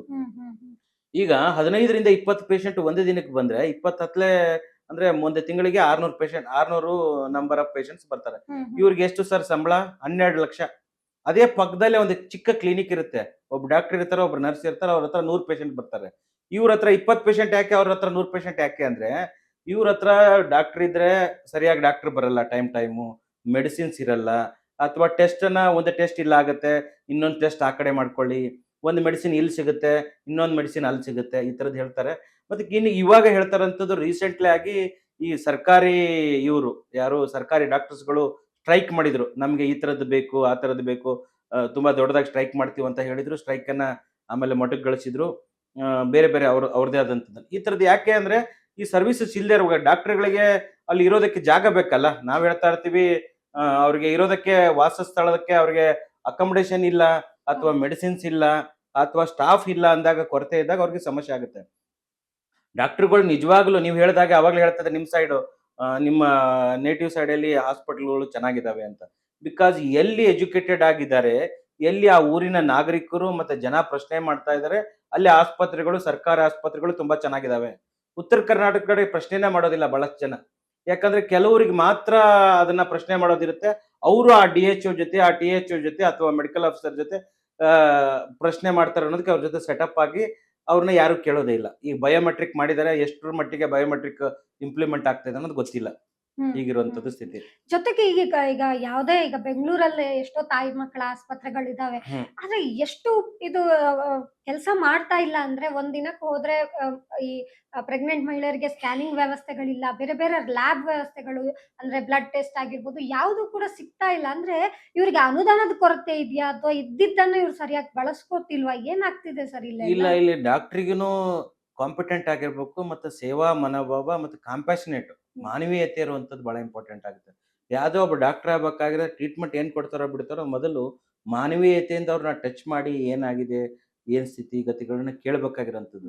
ಈಗ ನೀವು ಯಾವ್ದಾದ್ರು ಸರ್ಕಾರಿ ಆಸ್ಪತ್ರೆಗೆ ಹೋಗ್ಬಿಟ್ರೆ ಯಾರು ಕೇಳೋರು ಇರಲ್ಲ. ಬಹುತೇಕ ಆಸ್ಪತ್ರೆಗಳಲ್ಲಿ ಬೈಗುಳನೇ ಸಿಗುತ್ತೆ ಸರ್. ಹೌದು, ಅಲ್ಲಿ ಕ್ಯೂವಲ್ ಬನ್ನಿ, ಇದ್ರ ಬನ್ನಿ. ಅದ್ ನನ್ ಕ್ಯೂವಲ್ ಹೋಗ್ಬಾರ್ದು ಅಂತ ಹೇಳ್ತಾ ಇಲ್ಲ, ದ ವೇ ದೇ ಬಿಹೇವ್ ನಿಜವಾಗ್ಲೂ ತುಂಬಾ ಈ ಮನುಷ್ಯ ಮೊದ್ಲೇ ನೊಂದ್ ಬಂದಿರ್ತಾನೆ. ಈ ಕಿದ್ವಾಯಿ ಅಂತ ಆಸ್ಪತ್ರೆಗೆ ಹೋದಾಗ ಅವ್ರು ಕ್ಯಾನ್ಸರ್ ಇಂದ ಅಂತ ಕೇಳಿದ ತಕ್ಷಣನೇ ಅವರು ಮನೆಯವರು ಎಲ್ರು ನಿಜವಾಗ್ಲೂ ಅವ್ರ ಮಾನಸಿಕ ಸ್ಥಿತಿ ಅಧೋಗತಿಗೆ ಹೋಗಿರುತ್ತೆ. ಇವ್ರು ಅಂತದ್ರಲ್ಲಿ ಇವ್ರು ತೊಂದರೆ ಕೊಡ್ತಾ ಇದ್ದಾಗ ಹಂಗಾಗತ್ತೆ. ನೀವ್ ಹೇಳಿದ್ರಲ್ಲ, ಈಗ ಯಾವ್ದಾದ್ರು ಹಾಸ್ಪಿಟಲ್ಗೆ ಹೋದಾಗ ಪ್ರೆಗ್ನೆನ್ಸಿಗೆ ನೀವು ಸ್ಕ್ಯಾನ್ ಮಾಡಿಸ್ಕೊಂಡ್ ಬರ್ಬೇಕಾದ್ರೆ ನೀವು ಹೊರಗಡೆ ಹೋಗಿ, ಈ ಟೆಸ್ಟ್ ಇಲ್ಲಿ ಮಾಡ್ತೀವಿ, ಆ ಮೆಡಿಸಿನ್ ಇಲ್ಲಿ ಒಂದ್ ಸಿಗುತ್ತೆ ಅಲ್ಲಿ ಸಿಗಲ್ಲ ಅಂದಾಗ ಬಹಳಷ್ಟು ತೊಂದರೆ ಆಗುತ್ತೆ. ಸರ್ಕಾರದವ್ರು ನೀವು ಹೊರಗಡೆ ಮಾತ್ರೆಗಳನ್ನು ಬರಿಬೇಡಿ ಅಂತ ಹೇಳಿದ್ದಾರೆ. ಯಾರಿಗೆ? ಹೌದು. ಡಾಕ್ಟರ್ಸ್ ಗಳಿಗೆ ಆದೇಶ ಮಾಡಿದ್ದಾರೆ. ಡಾಕ್ಟರ್ಸ್ ಏನ್ ಹೇಳಿದ್ರು ಅಂದ್ರೆ ನಾವು ಮೆಡಿಸಿನ್ಸ್ ಅನ್ನ ಹೊರಗಡೆ ಬರೆದು ಕೊಡೋದಿಲ್ಲ. ಯಾಕೆ ಅಂದ್ರೆ ಯಾವ್ದೋ ಒಂದು ಮೆಡಿಸಿನ್ಸ್ ಅಲ್ಲಿ ಯಾವ್ದು ಅವೈಲೇಬಲ್ ಇರುತ್ತೆ. ಸರ್ಕಾರದಲ್ಲಿ ಅವೈಲೇಬಲ್ ಇರುವಂತ ಮೆಡಿಸಿನ್ಸ್ ಯಾವ್ದಂದ್ರೆ ಕ್ಯಾಲ್ಸಿಯಂ ಮಾತ್ರೆ ಅಥವಾ ಮಲ್ಟಿವಿಟಮಿನ್ ಮಾತ್ರೆ ಅಥವಾ ಪ್ಯಾರಾಸಿಟಮಾಲ್ ಮಾತ್ರೆ ಅಥವಾ CPM ಮಾತ್ರೆ ಅಂದ್ರೆ ಕೆಮ್ಮು ನೆಗಡಿದು ಸುಮಾರು ಒಂದು 10-12 ಡ್ರಗ್ಸ್ ಇದೆ. ಇಷ್ಟು ಡ್ರಗ್ಸ್ ಮಾತ್ರನೇ ಅಲ್ಲಿ ಬರೆದು ಕೊಡುವಂಥದ್ದು. ಆ ಡಾಕ್ಟರ್ ಏನ್ ಹೇಳ್ತಾ ಇದ್ದ ಅಂದ್ರೆ ಅಟ್ಲೀಸ್ಟ್ ಅವರಿಗೆ ವಾಸಿ ಆಗಲ್ಲ, ಬೇರೆ ಮೆಡಿಸಿನ್ಸ್ ನಮ್ಮ ಹತ್ರ ಇಲ್ಲ, ನಾವ್ ಇಲ್ಲ ಅಂತ ಹೇಳ್ಬಿಟ್ರೆ ನಮ್ಮ ಮೇಲೆ ಆಕ್ಷನ್ ಆಗುತ್ತೆ, ನಮ್ಗೆ ಭಯ ಆಗುತ್ತೆ. ಮತ್ತೆ ಇಲ್ಲ ಅಂದ್ರೆ ಆ ಡಾಕ್ಟರ್ ಮೇಲೆ ಆ ಪೇಷಂಟ್ಸ್ ಇದಾರಲ್ಲ, ಇಲ್ಲ ಅಂದ್ರೆ ಡಾಕ್ಟರ್ ಯಾಕಿಲ್ಲ ಮಾತ್ರೆ ಅಂತ ನಮ್ಮನ್ನ ಕೇಳ್ತಾರೆ, ಗಲಾಟೆ ಮಾಡ್ತಾರೆ. ನಾವು ಹೇಳೋ ಹಾಗಿಲ್ಲ, ನಮಗೆ ಒಂದು ಆದೇಶನ ಮಾಡ್ಬಿಟ್ಟಿದ್ದಾರೆ. ಹಾಗಾಗಿ ಡಾಕ್ಟರ್ ಏನಂತ ಇದಾರೆ ಅಂದ್ರೆ ನಾವು ಅಟ್ಲೀಸ್ಟ್ ಜನೌಷಧಿಗಳು ಆ ಆ ಹಾಸ್ಪಿಟಲ್ ಅಲ್ಲಿ ಅಥವಾ PHC ಅಲ್ಲಿ ಜನೌಷಧಿ ಮಳೆಗೆ ಇದ್ರೆ ಅಟ್ಲೀಸ್ಟ್ ನಾವು ಬರೆದು ಕೊಟ್ರೆ ಆ ಮಾತ್ರೆ ಅಟ್ಲೀಸ್ಟ್ ಅಲ್ಲಾದ್ರೂ ಪರ್ಚೇಸ್ ಮಾಡ್ತಾರೆ, ಅವ್ರಿಗೆ ಕಾಯಿಲೆ ವಾಸಿ ಆಗುತ್ತೆ. ನಾವು ಇದ್ದಿದ್ದೇ ಮಾತ್ರೆಗಳನ್ನ ಕೊಟ್ಟಾಗ ಅದು ಪ್ರಯೋಜನಕ್ಕೆ ಬರದೇ ಇರುವಾಗ ಸಾಕಷ್ಟು ತೊಂದರೆ ಆಗುತ್ತೆ. ಬಿಕಾಸ್ ನಾವು ಕನ್ಸಲ್ಟೇಷನ್ ಏನು ಫ್ರೀ ಆಗಿ ಕೊಡ್ತೀವಿ, 10 ರೂಪಾಯಿ ಕೊಟ್ರೆ ಅವ್ರು ಆಗುತ್ತೆ. ಅಟ್ಲೀಸ್ಟ್ ಮೆಡಿಸಿನ್ ಆದ್ರೂ ನಮಗೆ ಬರಿದ್ರಾಗ ನಾವು ಬರೆದ್ರೆ ಅಲ್ಲಿ ಮೆಡಿಸಿನ್ ಅವೈಲಬಿಲಿಟಿ ಇಲ್ಲ ಅಂದ್ರೆ ಪೇಷಂಟ್ ಗಲಾಟೆ ಮಾಡ್ತಾನೆ. ಮತ್ತೆ ನಾವಿಲ್ಲ ಅಂತ ಹೇಳಿದ್ರೆ ನಮ್ಮ ಮೇಲೆ ಇರೋರು ನಮಗೆ ತಕರಾರು ತೆಗಿತಾರೆ. ಅದಕ್ಕಾಗಿ ನಾನು ಆರೋಗ್ಯ ಮಂತ್ರಿ ಅವ್ರನ್ನ ಕೇಳುವಂತದ್ದು ಅಟ್ಲೀಸ್ಟ್ ಎಲ್ಲಾ ಕಡೆ ಜನೌಷಧಿ ಮಳಿಗೆಗಳನ್ನು ಮಾಡಿ ಅಟ್ಲೀಸ್ಟ್ ಹೊರಗಡೆ ಚೀಟಿ ಬರೀಲಿ. ಹೊರಗಡೆ ಅಂದ್ರೆ ಅಲ್ಲೇ ಪ್ರಿಮೈಸಸ್ ಅಲ್ಲಿ ಇರುವಂತ ಒಂದು ಫಾರ್ಮಸಿಗೆ ಬರೀಲಿ, ಏನ್ ತಪ್ಪಿದೆ? ಈ ಕಡೆ ಬರೆಯೋದು ಇಲ್ಲ, ಆ ಕಡೆ ಕಡಿಮೆನೂ ಆಗದೆ ಇರುವಾಗ ಪೇಷಂಟ್ ಸಂಖ್ಯೆ ಕಡಿಮೆ ಆಗುತ್ತೆ. ಆರೋಗ್ಯದ ಬಗ್ಗೆ, ಆರೋಗ್ಯ ವ್ಯವಸ್ಥೆ ಬಗ್ಗೆ ಅವ್ರಿಗೆ ತಾತ್ಸಾರ ಮನೋಭಾವ ಮೂಡುತ್ತೆ. ಇಲ್ಲ ಸರ್, ಎಷ್ಟು ಆರೋಗ್ಯ ಸರ್ಕಾರಿ ಆಸ್ಪತ್ರೆಗಳಂದ್ರೆ ತಾತ್ಸಾರ ಆಗ್ಬಿಟ್ಟಿದೆ. ಯಾಕಂದ್ರೆ ಅರ್ಜೆಂಟ್ ಒಂದು ಹೊಟ್ಟೆ ನೋವು ಅಥವಾ ಅಪೆಂಡಿಕ್ಸ್ ಆಪರೇಷನ್ ಅಂತ ಹೋದ್ರೆ 3 ತಿಂಗಳು ಬಿಟ್ಟು ಬನ್ನಿ, 4 ತಿಂಗಳು ಬಿಟ್ಟು ಬನ್ನಿ ಅಂತ ಹೇಳುವ ಉದಾಹರಣೆಗಳಿದೆ.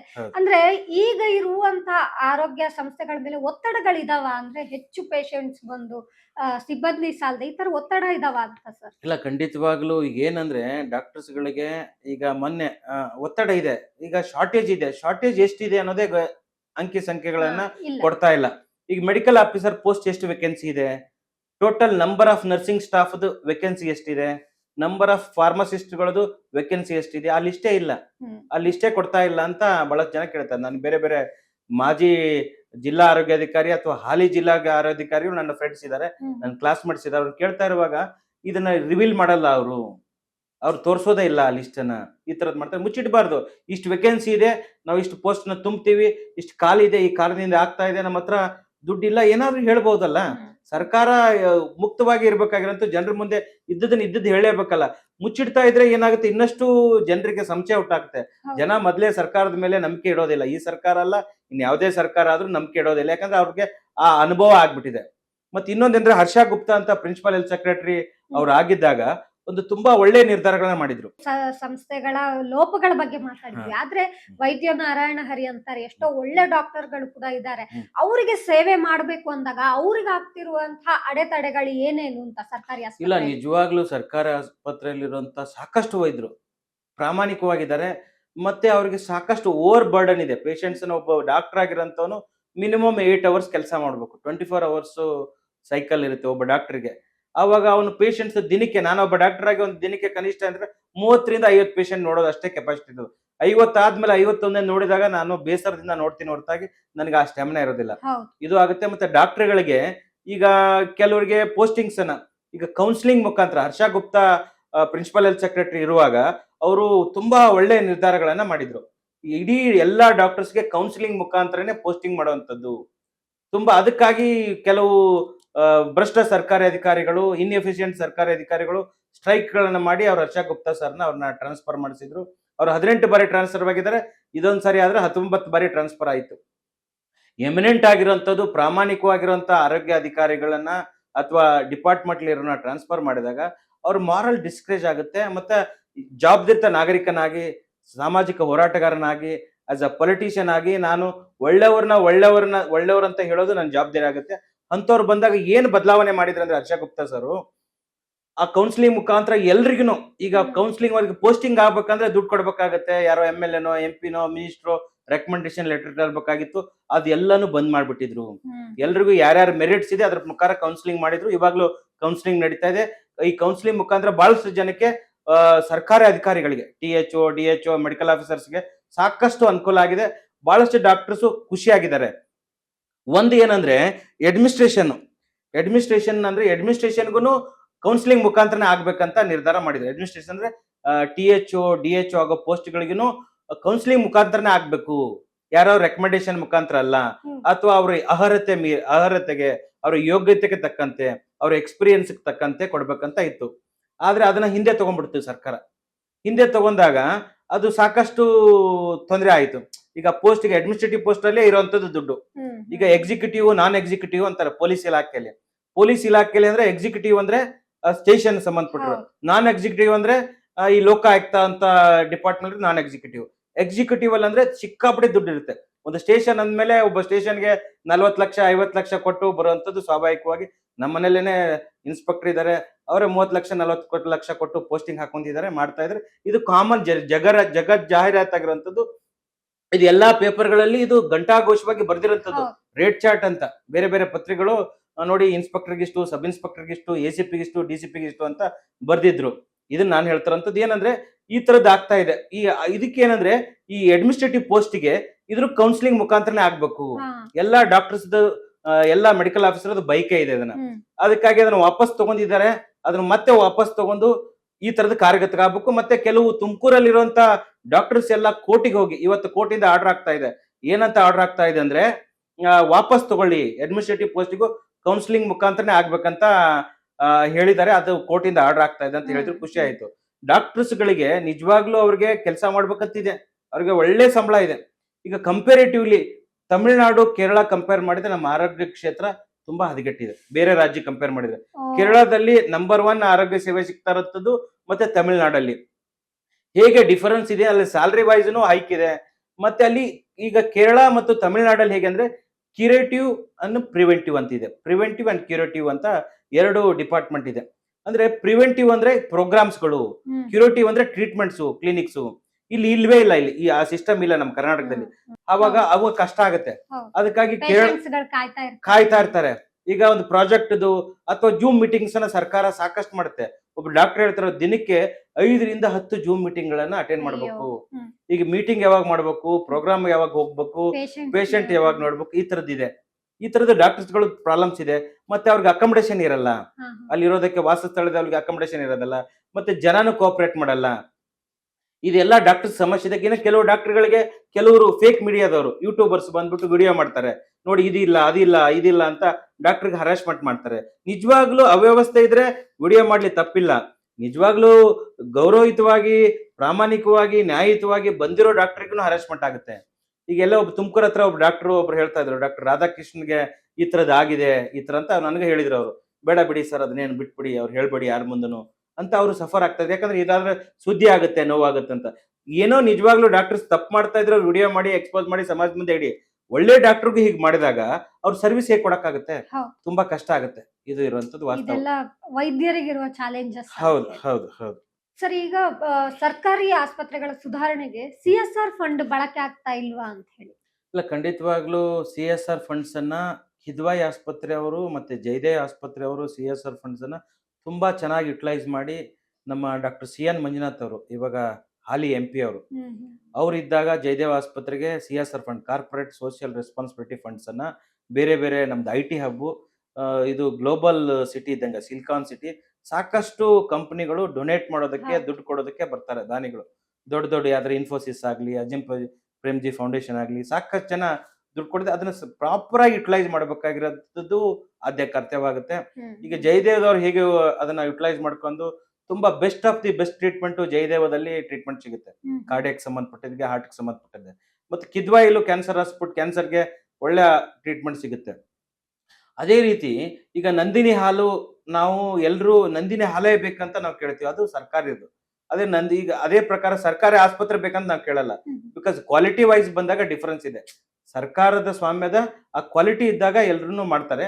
ಅದಕ್ಕಾಗಿ ಈ CSR ಫಂಡ್ಸ್ ಅನ್ನ ಸರ್ಕಾರದವರು CSR ಫಂಡ್ಸ್ ಅನ್ನ ಪ್ರಾಪರ್ ಆಗಿ ಯುಟಿಲೈಸ್ ಮಾಡಿ, ಮೆಡಿಸಿನ್ಸ್ ಪರ್ಚೇಸ್ ಆಗ್ಲಿ ಅಥವಾ ಬಿಲ್ಡಿಂಗ್ ಕಟ್ಟೋದಾಗ್ಲಿ ಕಮ್ಯುನಿಕೇಟ್ ಮಾಡಬೇಕು. ಆವಾಗ ಈ ಆರೋಗ್ಯ ಸಚಿವರು ಸರ್ಕಾರದಲ್ಲಿ ದುಡ್ಡಿಲ್ಲ ಆದ್ರೂ ಅಟ್ಲೀಸ್ಟ್ CSR ಫಂಡ್ಸ್ ಅನ್ನ ಪ್ರಾಪರ್ ಆಗಿ ಯುಟಿಲೈಸ್ ಮಾಡೋದಕ್ಕೆ ಅಥವಾ ಎಕ್ವಿಪ್ಮೆಂಟ್ಸ್ಗೆ ಮಾಡಿದ್ರೆ ತುಂಬಾ ಹೆಲ್ಪ್ ಆಗುತ್ತೆ. ದಾನಿಗಳು ಸಾಕಷ್ಟಿದ್ದಾರೆ. ಆ ದಾನ ಕೊಟ್ಟಿರೋದನ್ನ ಪ್ರಾಪರ್ ಆಗಿ ಯುಟಿಲೈಸ್ ಮಾಡಬೇಕಾಗಿರೋಂಥದ್ದು ಆರೋಗ್ಯ ಸಚಿವರ ಕರ್ತವ್ಯ. ಮತ್ತು ಅವರ ಟೀಮ್ ಇದೆಯಲ್ಲ, ಯಾರು ಪ್ರಿನ್ಸಿಪಾಲ್ ಹೆಲ್ತ್ ಸೆಕ್ರೆಟರಿ, ಕಮಿಷನರ್ ಆಗಿರ್ಲಿ, ಎಲ್ಲರೂ CSR ಫಂಡ್ಸ್ ಅನ್ನ ಪ್ರಾಪರ್ ಆಗಿ ಯುಟಿಲೈಸ್ ಮಾಡಿ ಜನರಿಗೆ ಸೇವೆ ಆಗುತ್ತೆ. Yes sir. ಸರ್ಕಾರದಲ್ಲಿ ದುಡ್ಡು ಇಲ್ಲದೆ ಇದ್ರೂ ಅಥವಾ ದುಡ್ಡಿದ್ರೆ ಅದನ್ನು ಮಾಡ್ಲಿ, ಬಟ್ ಜನಕ್ಕೆ ರೀಚ್ ಆಗ್ಬೇಕಾಗಿದೆ, ಅದು ರೀಚಬಲ್ ಆಗ್ತಾ ಇಲ್ಲ. ಈಗ ವೈದ್ಯರಿಗೆ ಅಧಿಕಾರಿಗಳಿಂದ ಯಾವ್ಯಾವ ಕೊರತೆ ಇದು ಕಿರುಕುಳಗಳು ನಡೀತಾ ಇದೆ ಅಂತ? ಈಗ ನೋಡಿ, ಈಗ DHO, THO, district health officer, taluk health officer, ಅಥವಾ DLO, ಡಿಸ್ಟ್ರಿಕ್ಟ್ ಲೆಪ್ರಸಿ ಆಫೀಸರ್, ಅಥವಾ DTO, ಡಿಸ್ಟ್ರಿಕ್ಟ್ ಟ್ಯೂಬರ್ಕಲರ್ ಆಫೀಸರ್ ಅಂತ ಇವರೆಲ್ಲ KPMA, Karnataka private medical establishment nodal officers ಅಧಿಕಾರಿಗಳು ಇರ್ತಾರೆ. ಈಗ ಯಾವ್ದೋ ಒಂದು ಕ್ಲಿನಿಕ್ ಇರುತ್ತೆ ಅಂತ ತಿಳ್ಕೊಳ್ಳಿ, ಯಾವ್ದೋ ಒಬ್ಬ ಡಾಕ್ಟರ್ ಕ್ಲಿನಿಕ್ ಇರುತ್ತೆ. ಅವನು ಕ್ಲಿನಿಕ್ ಅಲ್ಲಿ ಒಂದು ಮಿಸ್ ಇರುತ್ತೆ, ಬಯೋಮೆಡಿಕಲ್ ವೇಸ್ಟ್ದು ಅಥವಾ ಇನ್ ಯಾವ್ದೋ ಡಾಕ್ಯುಮೆಂಟ್ಸ್ ಇರುತ್ತೆ, ಅವರಿಗೆ ನೋಟಿಸ್ ಕೊಡುವಂಥದ್ದು. ನೋಟಿಸ್ ಕೊಡ್ಲಿ, ತಪ್ಪಲ್ಲ, ಕಾನೂನುಬದ್ಧವಾಗಿ ನೋಟಿಸ್ ಕೊಡುವಂಥದ್ದು ಕಾನೂನಲ್ಲಿ ಅವಕಾಶ ಇದೆ. ನೋಟಿಸ್ ಕೊಟ್ಮೇಲೆ ಅವ್ರ ಕಡೆಯಿಂದ ದುಡ್ಡು ಇಸ್ಕೊಳ್ಳೋದಲ್ಲ.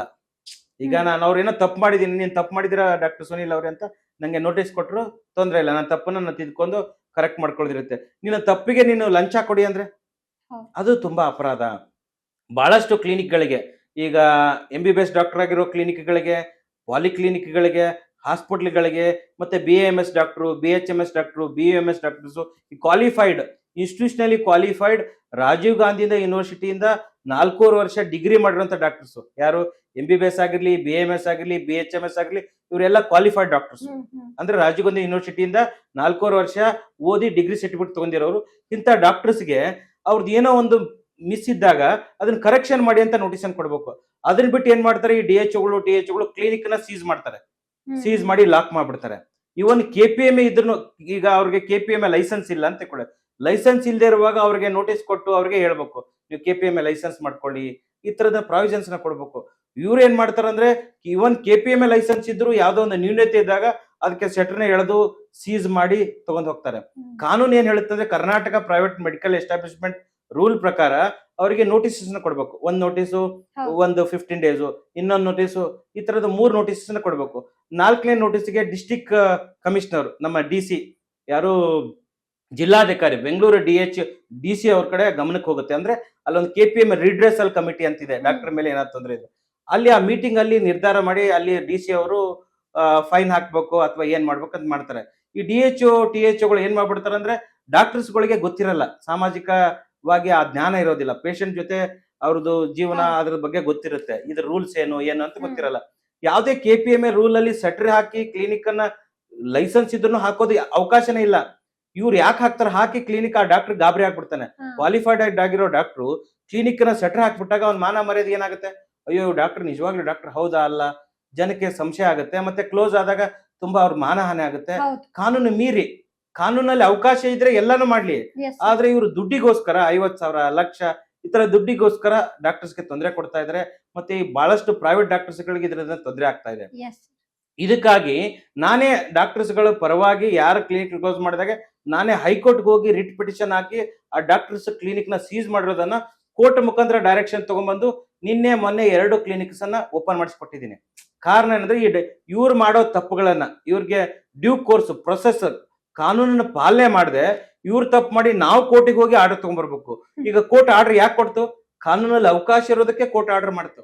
ಇವ್ರು ಮಾಡೋ ತಪ್ಪುಗಳಿಗೆ ಈ ತರದನ್ನ ಈ DHOಗಳಾಗ್ಲಿ, ಬೆಂಗಳೂರು ನಗರ DHO ಆಗಿರ್ಲಿ ಅಥವಾ THO ಆಗಿರ್ಲಿ ಅಥವಾ KPMA ನೋಡಲ್ ಆಫೀಸರ್ಸ್ ಇದನ್ನ ಮಾಡಬಾರ್ದು. ಬರೀ ಲಂಚದ ಅಂಶಕ್ಕೆ ಇಷ್ಟೆಲ್ಲ ಆಗ್ತಾ ಇರುವಂತದ್ದಲ್ಲ. ಹೌದು, ಖಂಡಿತವಾಗ್ಲೂ ಲಂಚ. ಇನ್ನು ಲಂಚ ಬಿಟ್ರೆ ಇನ್ನೇನು ಇಲ್ವೇ ಇಲ್ಲ. ನಾನು ಹೇಳ್ತಾ ಇರ್ತೀನಿ, ಡಾಕ್ಟ್ರೆ ನೀವು ಡಾಕ್ಟ್ರು, ನಾನು ಡಾಕ್ಟ್ರು, ನಿಜವಾಗ್ಲೂ ಹೆಮ್ಮೆ ಅನ್ಸುತ್ತೆ, ನಿಮ್ಗೆ ಒಳ್ಳೆ ಸಂಬಳ ಇದೆ, ಗೌರವ ಸ್ಥಾನದಲ್ಲಿ ಇದ್ದೀರಾ. ನಿಜವಾಗ್ಲೂ ನಾನು ಹೇಳಿದ್ದೀನಿ, ಸುಮಾರು ಜನ ಡಾಕ್ಟರ್ಗೆ ರಿಕ್ವೆಸ್ಟ್ ಮಾಡಿದ್ದೀನಿ, ಒಂದು ಸಾರಿ ನೀವು ಲಂಚ ತಗೊಳ್ಳುವಾಗ ನೀವು ಒಳಗಡೆ ಹೋದ್ರೆ ನಿಮ್ಮ ಮಾನ ಮರ್ಯಾದೆ, ಹೆಂಡತಿ ಮಕ್ಕಳು ಸಂಬಂಧಿಕರು ಏನಂತಾರೆ, ಡಾಕ್ಟ್ರೆ ನಿಜವಾಗ್ಲೂ ಗೌರವಯುತ ಬದುಕ್ರಿ ಅಂದ್ರೆ ಕೆಲವರು ನಾಚಿಕೆ ಬಿಟ್ಟು, ಮಾನ ಮರ್ಯಾದೆ ಬಿಟ್ಟು ದುಡ್ಡಿಗೆನೆ ಬಿದ್ದ್ಬಿಟ್ಟಿದ್ದಾರೆ. ಸುಮ್ನೆ ಕಿರಿಕಿರಿ ಮಾಡೋಂಥದ್ದು, ಈ ತರ ತೊಂದರೆ ಮಾಡ್ತಾ ಇದ್ರೆ ಇದು ನಾಚಿಕೆಗೇಡಿನ ಸಂಗತಿ. ಇನ್ನೊಂದು ಅಪಾಯಕಾರಿ ಸಂಗತಿ ಅಂದ್ರೆ, ಕರ್ನಾಟಕದಲ್ಲಿ ಬಹುತೇಕ ಕಡೆ ನೀವೇ ನೋಡಿದ ಹಾಗೆ ನಕಲಿ ವೈದ್ಯರ ಜಾಲ ಇರುವಂತದ್ದು. ಅಂದ್ರೆ ಕೇವಲ 10th PUC ಪಾಸ್ ಆದವರು ಕೂಡ ವೈದ್ಯರು ಅಂತ ಹೇಳಿ ಟ್ರೀಟ್ಮೆಂಟ್ ಕೊಡ್ತಾ ಇರುವಂತದ್ದು. ಏನಾಗ್ತಿದೆ ಸರ್, ಇದನ್ನ ಯಾರು ಕಂಟ್ರೋಲ್ ಮಾಡ್ಬೇಕು, ಯಾವ ತರ ಈ ದಂಧೆ ನಡೀತಾ ಇದೆ ಅಂತ? ಇಲ್ಲ, ನಿಜವಾಗ್ಲೂ ಈಗ ಒಬ್ಬ ಡಾಕ್ಟರ್ ಆಗ್ಬೇಕಂದ್ರೆ ಅವನು MBBS ಆಗಿರ್ಬೇಕು, ಅಲ್ವಾ BAMS ಆಗಿರ್ಬೇಕು, ಅಲ್ವಾ BHMS ಆಗಿರ್ಬೇಕು, any qualified Rajiv Gandhi university 5.5 ವರ್ಷ ಡಿಗ್ರಿ ಮುಗಿಸಿದ ಮೇಲೆ ಅವ್ನು ಡಾಕ್ಟರ್ ಅಂತ ಹೇಳ್ಬೋದು. ಅವ್ರು ಡಾಕ್ಟರ್ ಆಗಿರ್ತಾರೆ, ಅವ್ರಿಗೆ ಎಲ್ಲಾನು ಕಾನೂನುಬದ್ಧವಾಗಿ ಟೀಚಿಂಗು, ಟ್ರೈನಿಂಗು, ಎಕ್ಸ್ಪೀರಿಯನ್ಸ್ ಆಗಿರುತ್ತೆ, ಅವರು ಪ್ರಾಕ್ಟೀಸ್ ಮಾಡ್ಬೋದು. ಇದು ಯಾವ್ದೋ 7th ಫೇಲೋ 8th ಫೇಲೋ ಅಥವಾ ನಮ್ಮ ಕ್ಲಿನಿಕ್ ಅಲ್ಲಿ 5 ವರ್ಷ 3 ವರ್ಷ ಕಸ ಗುಡ್ಸಕ್ ಬಂದು ಕಂಪೌಂಡರ್ ಆಗಿ ಅಥವಾ ಅದನ್ನ ಕಲ್ತ್ಕೊಂಡು ಅವರು ಹಳ್ಳಿಗೆ ಹೋಗ್ತಾರೆ.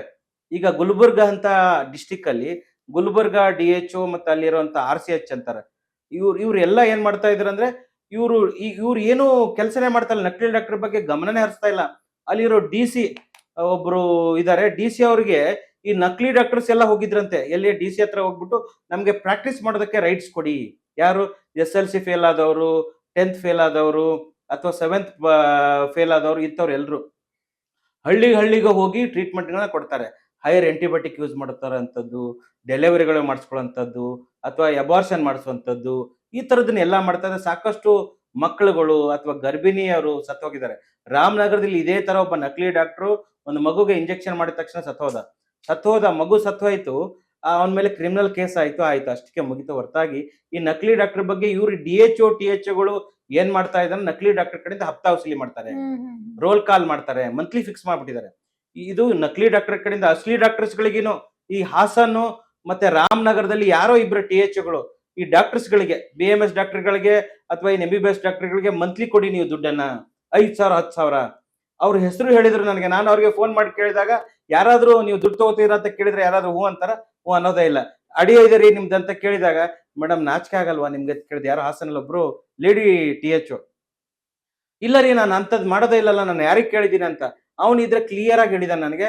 ತಿಂಗಳು 5,000 ಕೇಳ್ತಾ ಇದ್ದಾರೆ ಸರ್, 10 ತಿಂಗಳು ಕೊಟ್ಟಿದ್ದೀನಿ ಸರ್, 70,000 ಕೇಳ್ತಾ ಇದ್ದಾರೆ ಸರ್. ಇನ್ನೆಲ್ಲೋ ಇದ್ರಲ್ಲಿ ಯಾದಗಿರಿಯಲ್ಲಿ ಈ ತರದನ್ನ ನನಗೆ ಆರೋಗ್ಯ ಸಚಿವರು ನನ್ನನ್ನು ಕರೆದು ಮಾತಾಡಿಸಿ ಅದೇನೇನು ಹೇಳ್ತಾ ಇದ್ರಲ್ಲ ಡಾಕ್ಟ್ರೆ ಪ್ರೂಫ್ ಕೊಡಿ ಅಂದ್ರೆ ನಾನು ಆಡಿಯೋ ಪ್ರೂಫ್ ನ ಕೊಡ್ತೀನಿ. ನನ್ನ ಹತ್ರ ದಾಖಲೆಗಳಿದೆ.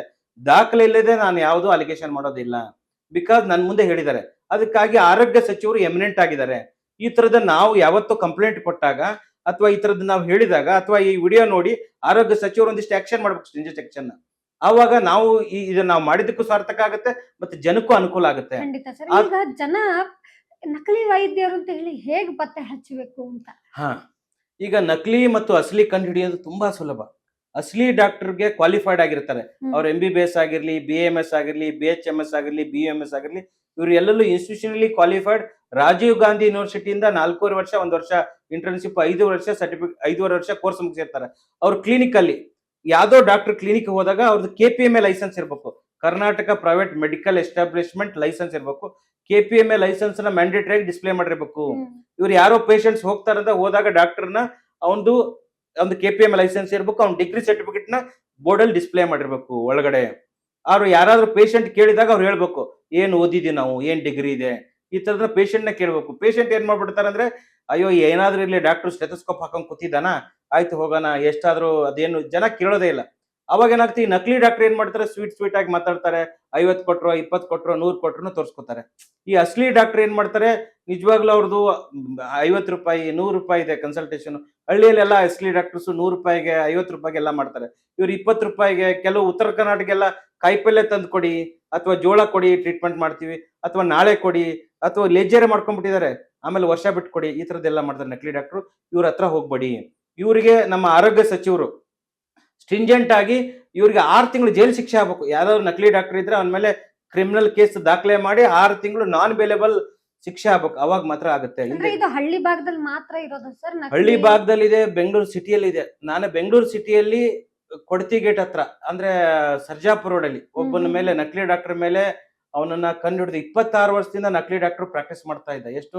ಬೆಂಗಳೂರು ಹಾರ್ಟ್ ಆಫ್ ದಿ ಸಿಟಿಯಲ್ಲಿ 26 ವರ್ಷದಿಂದ ನಕಲಿ ಡಾಕ್ಟರ್ ನಕಲಿ ಡಿಗ್ರಿ ಸರ್ಟಿಫಿಕೇಟ್ ನ ಕ್ರಿಯೇಟ್ ಮಾಡಿದ್ದವನು. BMS ಡಿಗ್ರಿ ಡಿಗ್ರಿಯೂ ಆಗಿರ್ಲಿಲ್ಲ, ಡಿಗ್ರಿನೂ ಆಗಿಲ್ಲ. BMS ಡಿಗ್ರಿ ನಕಲಿ ಸರ್ಟಿಫಿಕೇಟ್, ನಕಲಿ KPMS ಲೈಸೆನ್ಸ್. ನೋಡಿ ಹೆಂಗಿರ್ತಾರಂದ್ರೆ ಈ DHOಗಳು THOಗಳು, ಅವನೇ ನಕಲಿ, ಅವನು ಮತ್ತೆ ನಕಲಿ ಸರ್ಟಿಫಿಕೇಟ್ ಬೇರೆ ರೆಡಿ ಮಾಡಿದಾನೆ, ಮತ್ತೆ KPMA ಲೈಸೆನ್ಸ್ ತಗೊಂಡಿದ್ದಾನೆ ಲಂಚ ಕೊಟ್ಟು. ಅವನ ಮೇಲೆ ಬೆಳ್ಳಂದೂರು ಪೊಲೀಸ್ ಸ್ಟೇಷನ್ ಅಲ್ಲಿ FIR ಲಾಂಚ್ ಮಾಡಿಸ್ತೀನಿ ನಾನು ಈ ಸರ್ಕಾರಿ ಅಧಿಕಾರಿ ಮಾಡಲ್ಲ. ನಾನು ಕಮಿಷನರ್ ಕಂಪ್ಲೇಂಟ್ ಕೊಟ್ಟು, principal health secretary Harsha Gupta ಅವ್ರ ಕಂಪ್ಲೇಂಟ್ ಕೊಟ್ಟು, ಮತ್ತೆ ನಮ್ಮ ಚೀಫ್ ಸೆಕ್ರೆಟರಿ ಶಾಲಿನಿ ರಜನೀಶ್ ಮೇಡಮ್ಗೆ ಕಂಪ್ಲೇಂಟ್ ಕೊಟ್ಟು, ಆಯುಷ್ ಬೋರ್ಡ್ ಕಮಿಷನರ್ ಕಂಪ್ಲೇಂಟ್ ಕೊಟ್ಟು, ಸುಮಾರು 6-7 ಕಡೆ ಕಂಪ್ಲೇಂಟ್ ಕೊಟ್ಟಾಗ ನನಗೆ ಅಲ್ಲಿಂದ ರಿಪ್ಲೈ ಬರುತ್ತೆ, ಇಲ್ಲ ಅವ್ರ ಮೇಲೆ ಕೇಸನ್ನು ದಾಖಲೆ ಮಾಡಿ ಅವ್ರ ಮೇಲೆ ಇದು ಮಾಡಿ ಅಂತ. ಅಂದ್ರೆ ನಾವು ಹೋರಾಟ ಮಾಡ್ಬೇಕು. ಈ ಸರ್ಕಾರಿ ಅಧಿಕಾರಿಗಳಿಗೆ ಸಂಬಳ ಗಿಂಬಳ, ಕೆಲಸ ಮರ್ಜಿ, TA DA, ಒಳ್ಳೆ ಕಾರು, AC ಚೇಂಬರ್ ಇದೆ. ನನಗೆ ಯಾವುದು TAನೂ ಕೊಡಲ್ಲ, DAನೂ ಕೊಡಲ್ಲ. ನಾನು ಸಾರ್ವಜನಿಕವಾಗಿ ನಮಗೆ ಇಷ್ಟ ಬಂದು ಪ್ಯಾಷನೇಟ್ ಆಗಿ ನಾವು ಕೆಲಸ ಮಾಡ್ತಾ ಇದ್ವಿ. ಇದನ್ನ ನೀವು ಸರ್ಕಾರ ಮಾಡ್ಬೇಕಿರೋಂಥ ಕೆಲಸ.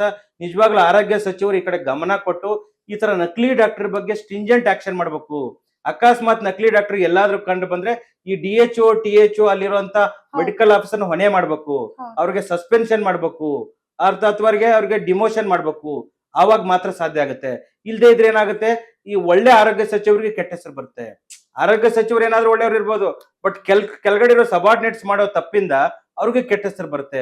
ಇಷ್ಟೆಲ್ಲ ಹೋರಾಟಗಳನ್ನ ನೀವು ತಿಳಿಸಿದ್ರಿ ಅಂದ್ರೆ ಬೆಂಗಳೂರು ರಾಜಧಾನಿಯಲ್ಲೂ ಕೂಡ ನಕಲಿ ವೈದ್ಯರ ಜಾಲ ಐತೆ. ಎಷ್ಟೋ ಜನ ಅವ್ರನ್ನ ನಂಬ್ಕೊಂಡು ಹೋಗುವಂತ ಆರೋಗ್ಯ ಸ್ಥಿತಿ ಏನಾಗುತ್ತೆ ಅನ್ನುವಂಥದ್ದು ಆತಂಕಕಾರಿ ವಿಚಾರ. ಇನ್ನು ಹೈಲೈಟ್ ಗಳನ್ನ ಹೇಳೋದಾದ್ರೆ ಸರ್, ಮೊದಲನೇದಾಗಿ ಈಗ ಯಾವ್ದೆಲ್ಲ ಸುಧಾರಣೆ ಆಗ್ಬೇಕು, ಈಗ ಆರೋಗ್ಯ ಸಚಿವರು ಹೊಸದಾಗಿ ಬಂದಿರೋದ್ರಿಂದ ಇನ್ನೂ 2 ವರ್ಷ ಅವಕಾಶ ಇರೋದ್ರಿಂದ ಯಾವ್ಯಾವ ಪ್ರಮುಖವಾಗಿ ಮೊದಲನೇದಾಗಿ ಈ ಸುಧಾರಣೆಗಳು ಆಗ್ಬೇಕು ಜನ ಒಂದು ಸರ್ಕಾರಿ ಆಸ್ಪತ್ರೆಯನ್ನ ನಂಬಬೇಕಾದ್ರೆ? ಇಲ್ಲ, ನಾನು ಆರೋಗ್ಯ ಸಚಿವರಿಗೆ ನಿಜವಾಗ್ಲೂ ಇದೊಂದು ಗೋಲ್ಡನ್ ಅಪರ್ಚುನಿಟಿ ಅವರಿಗೆ.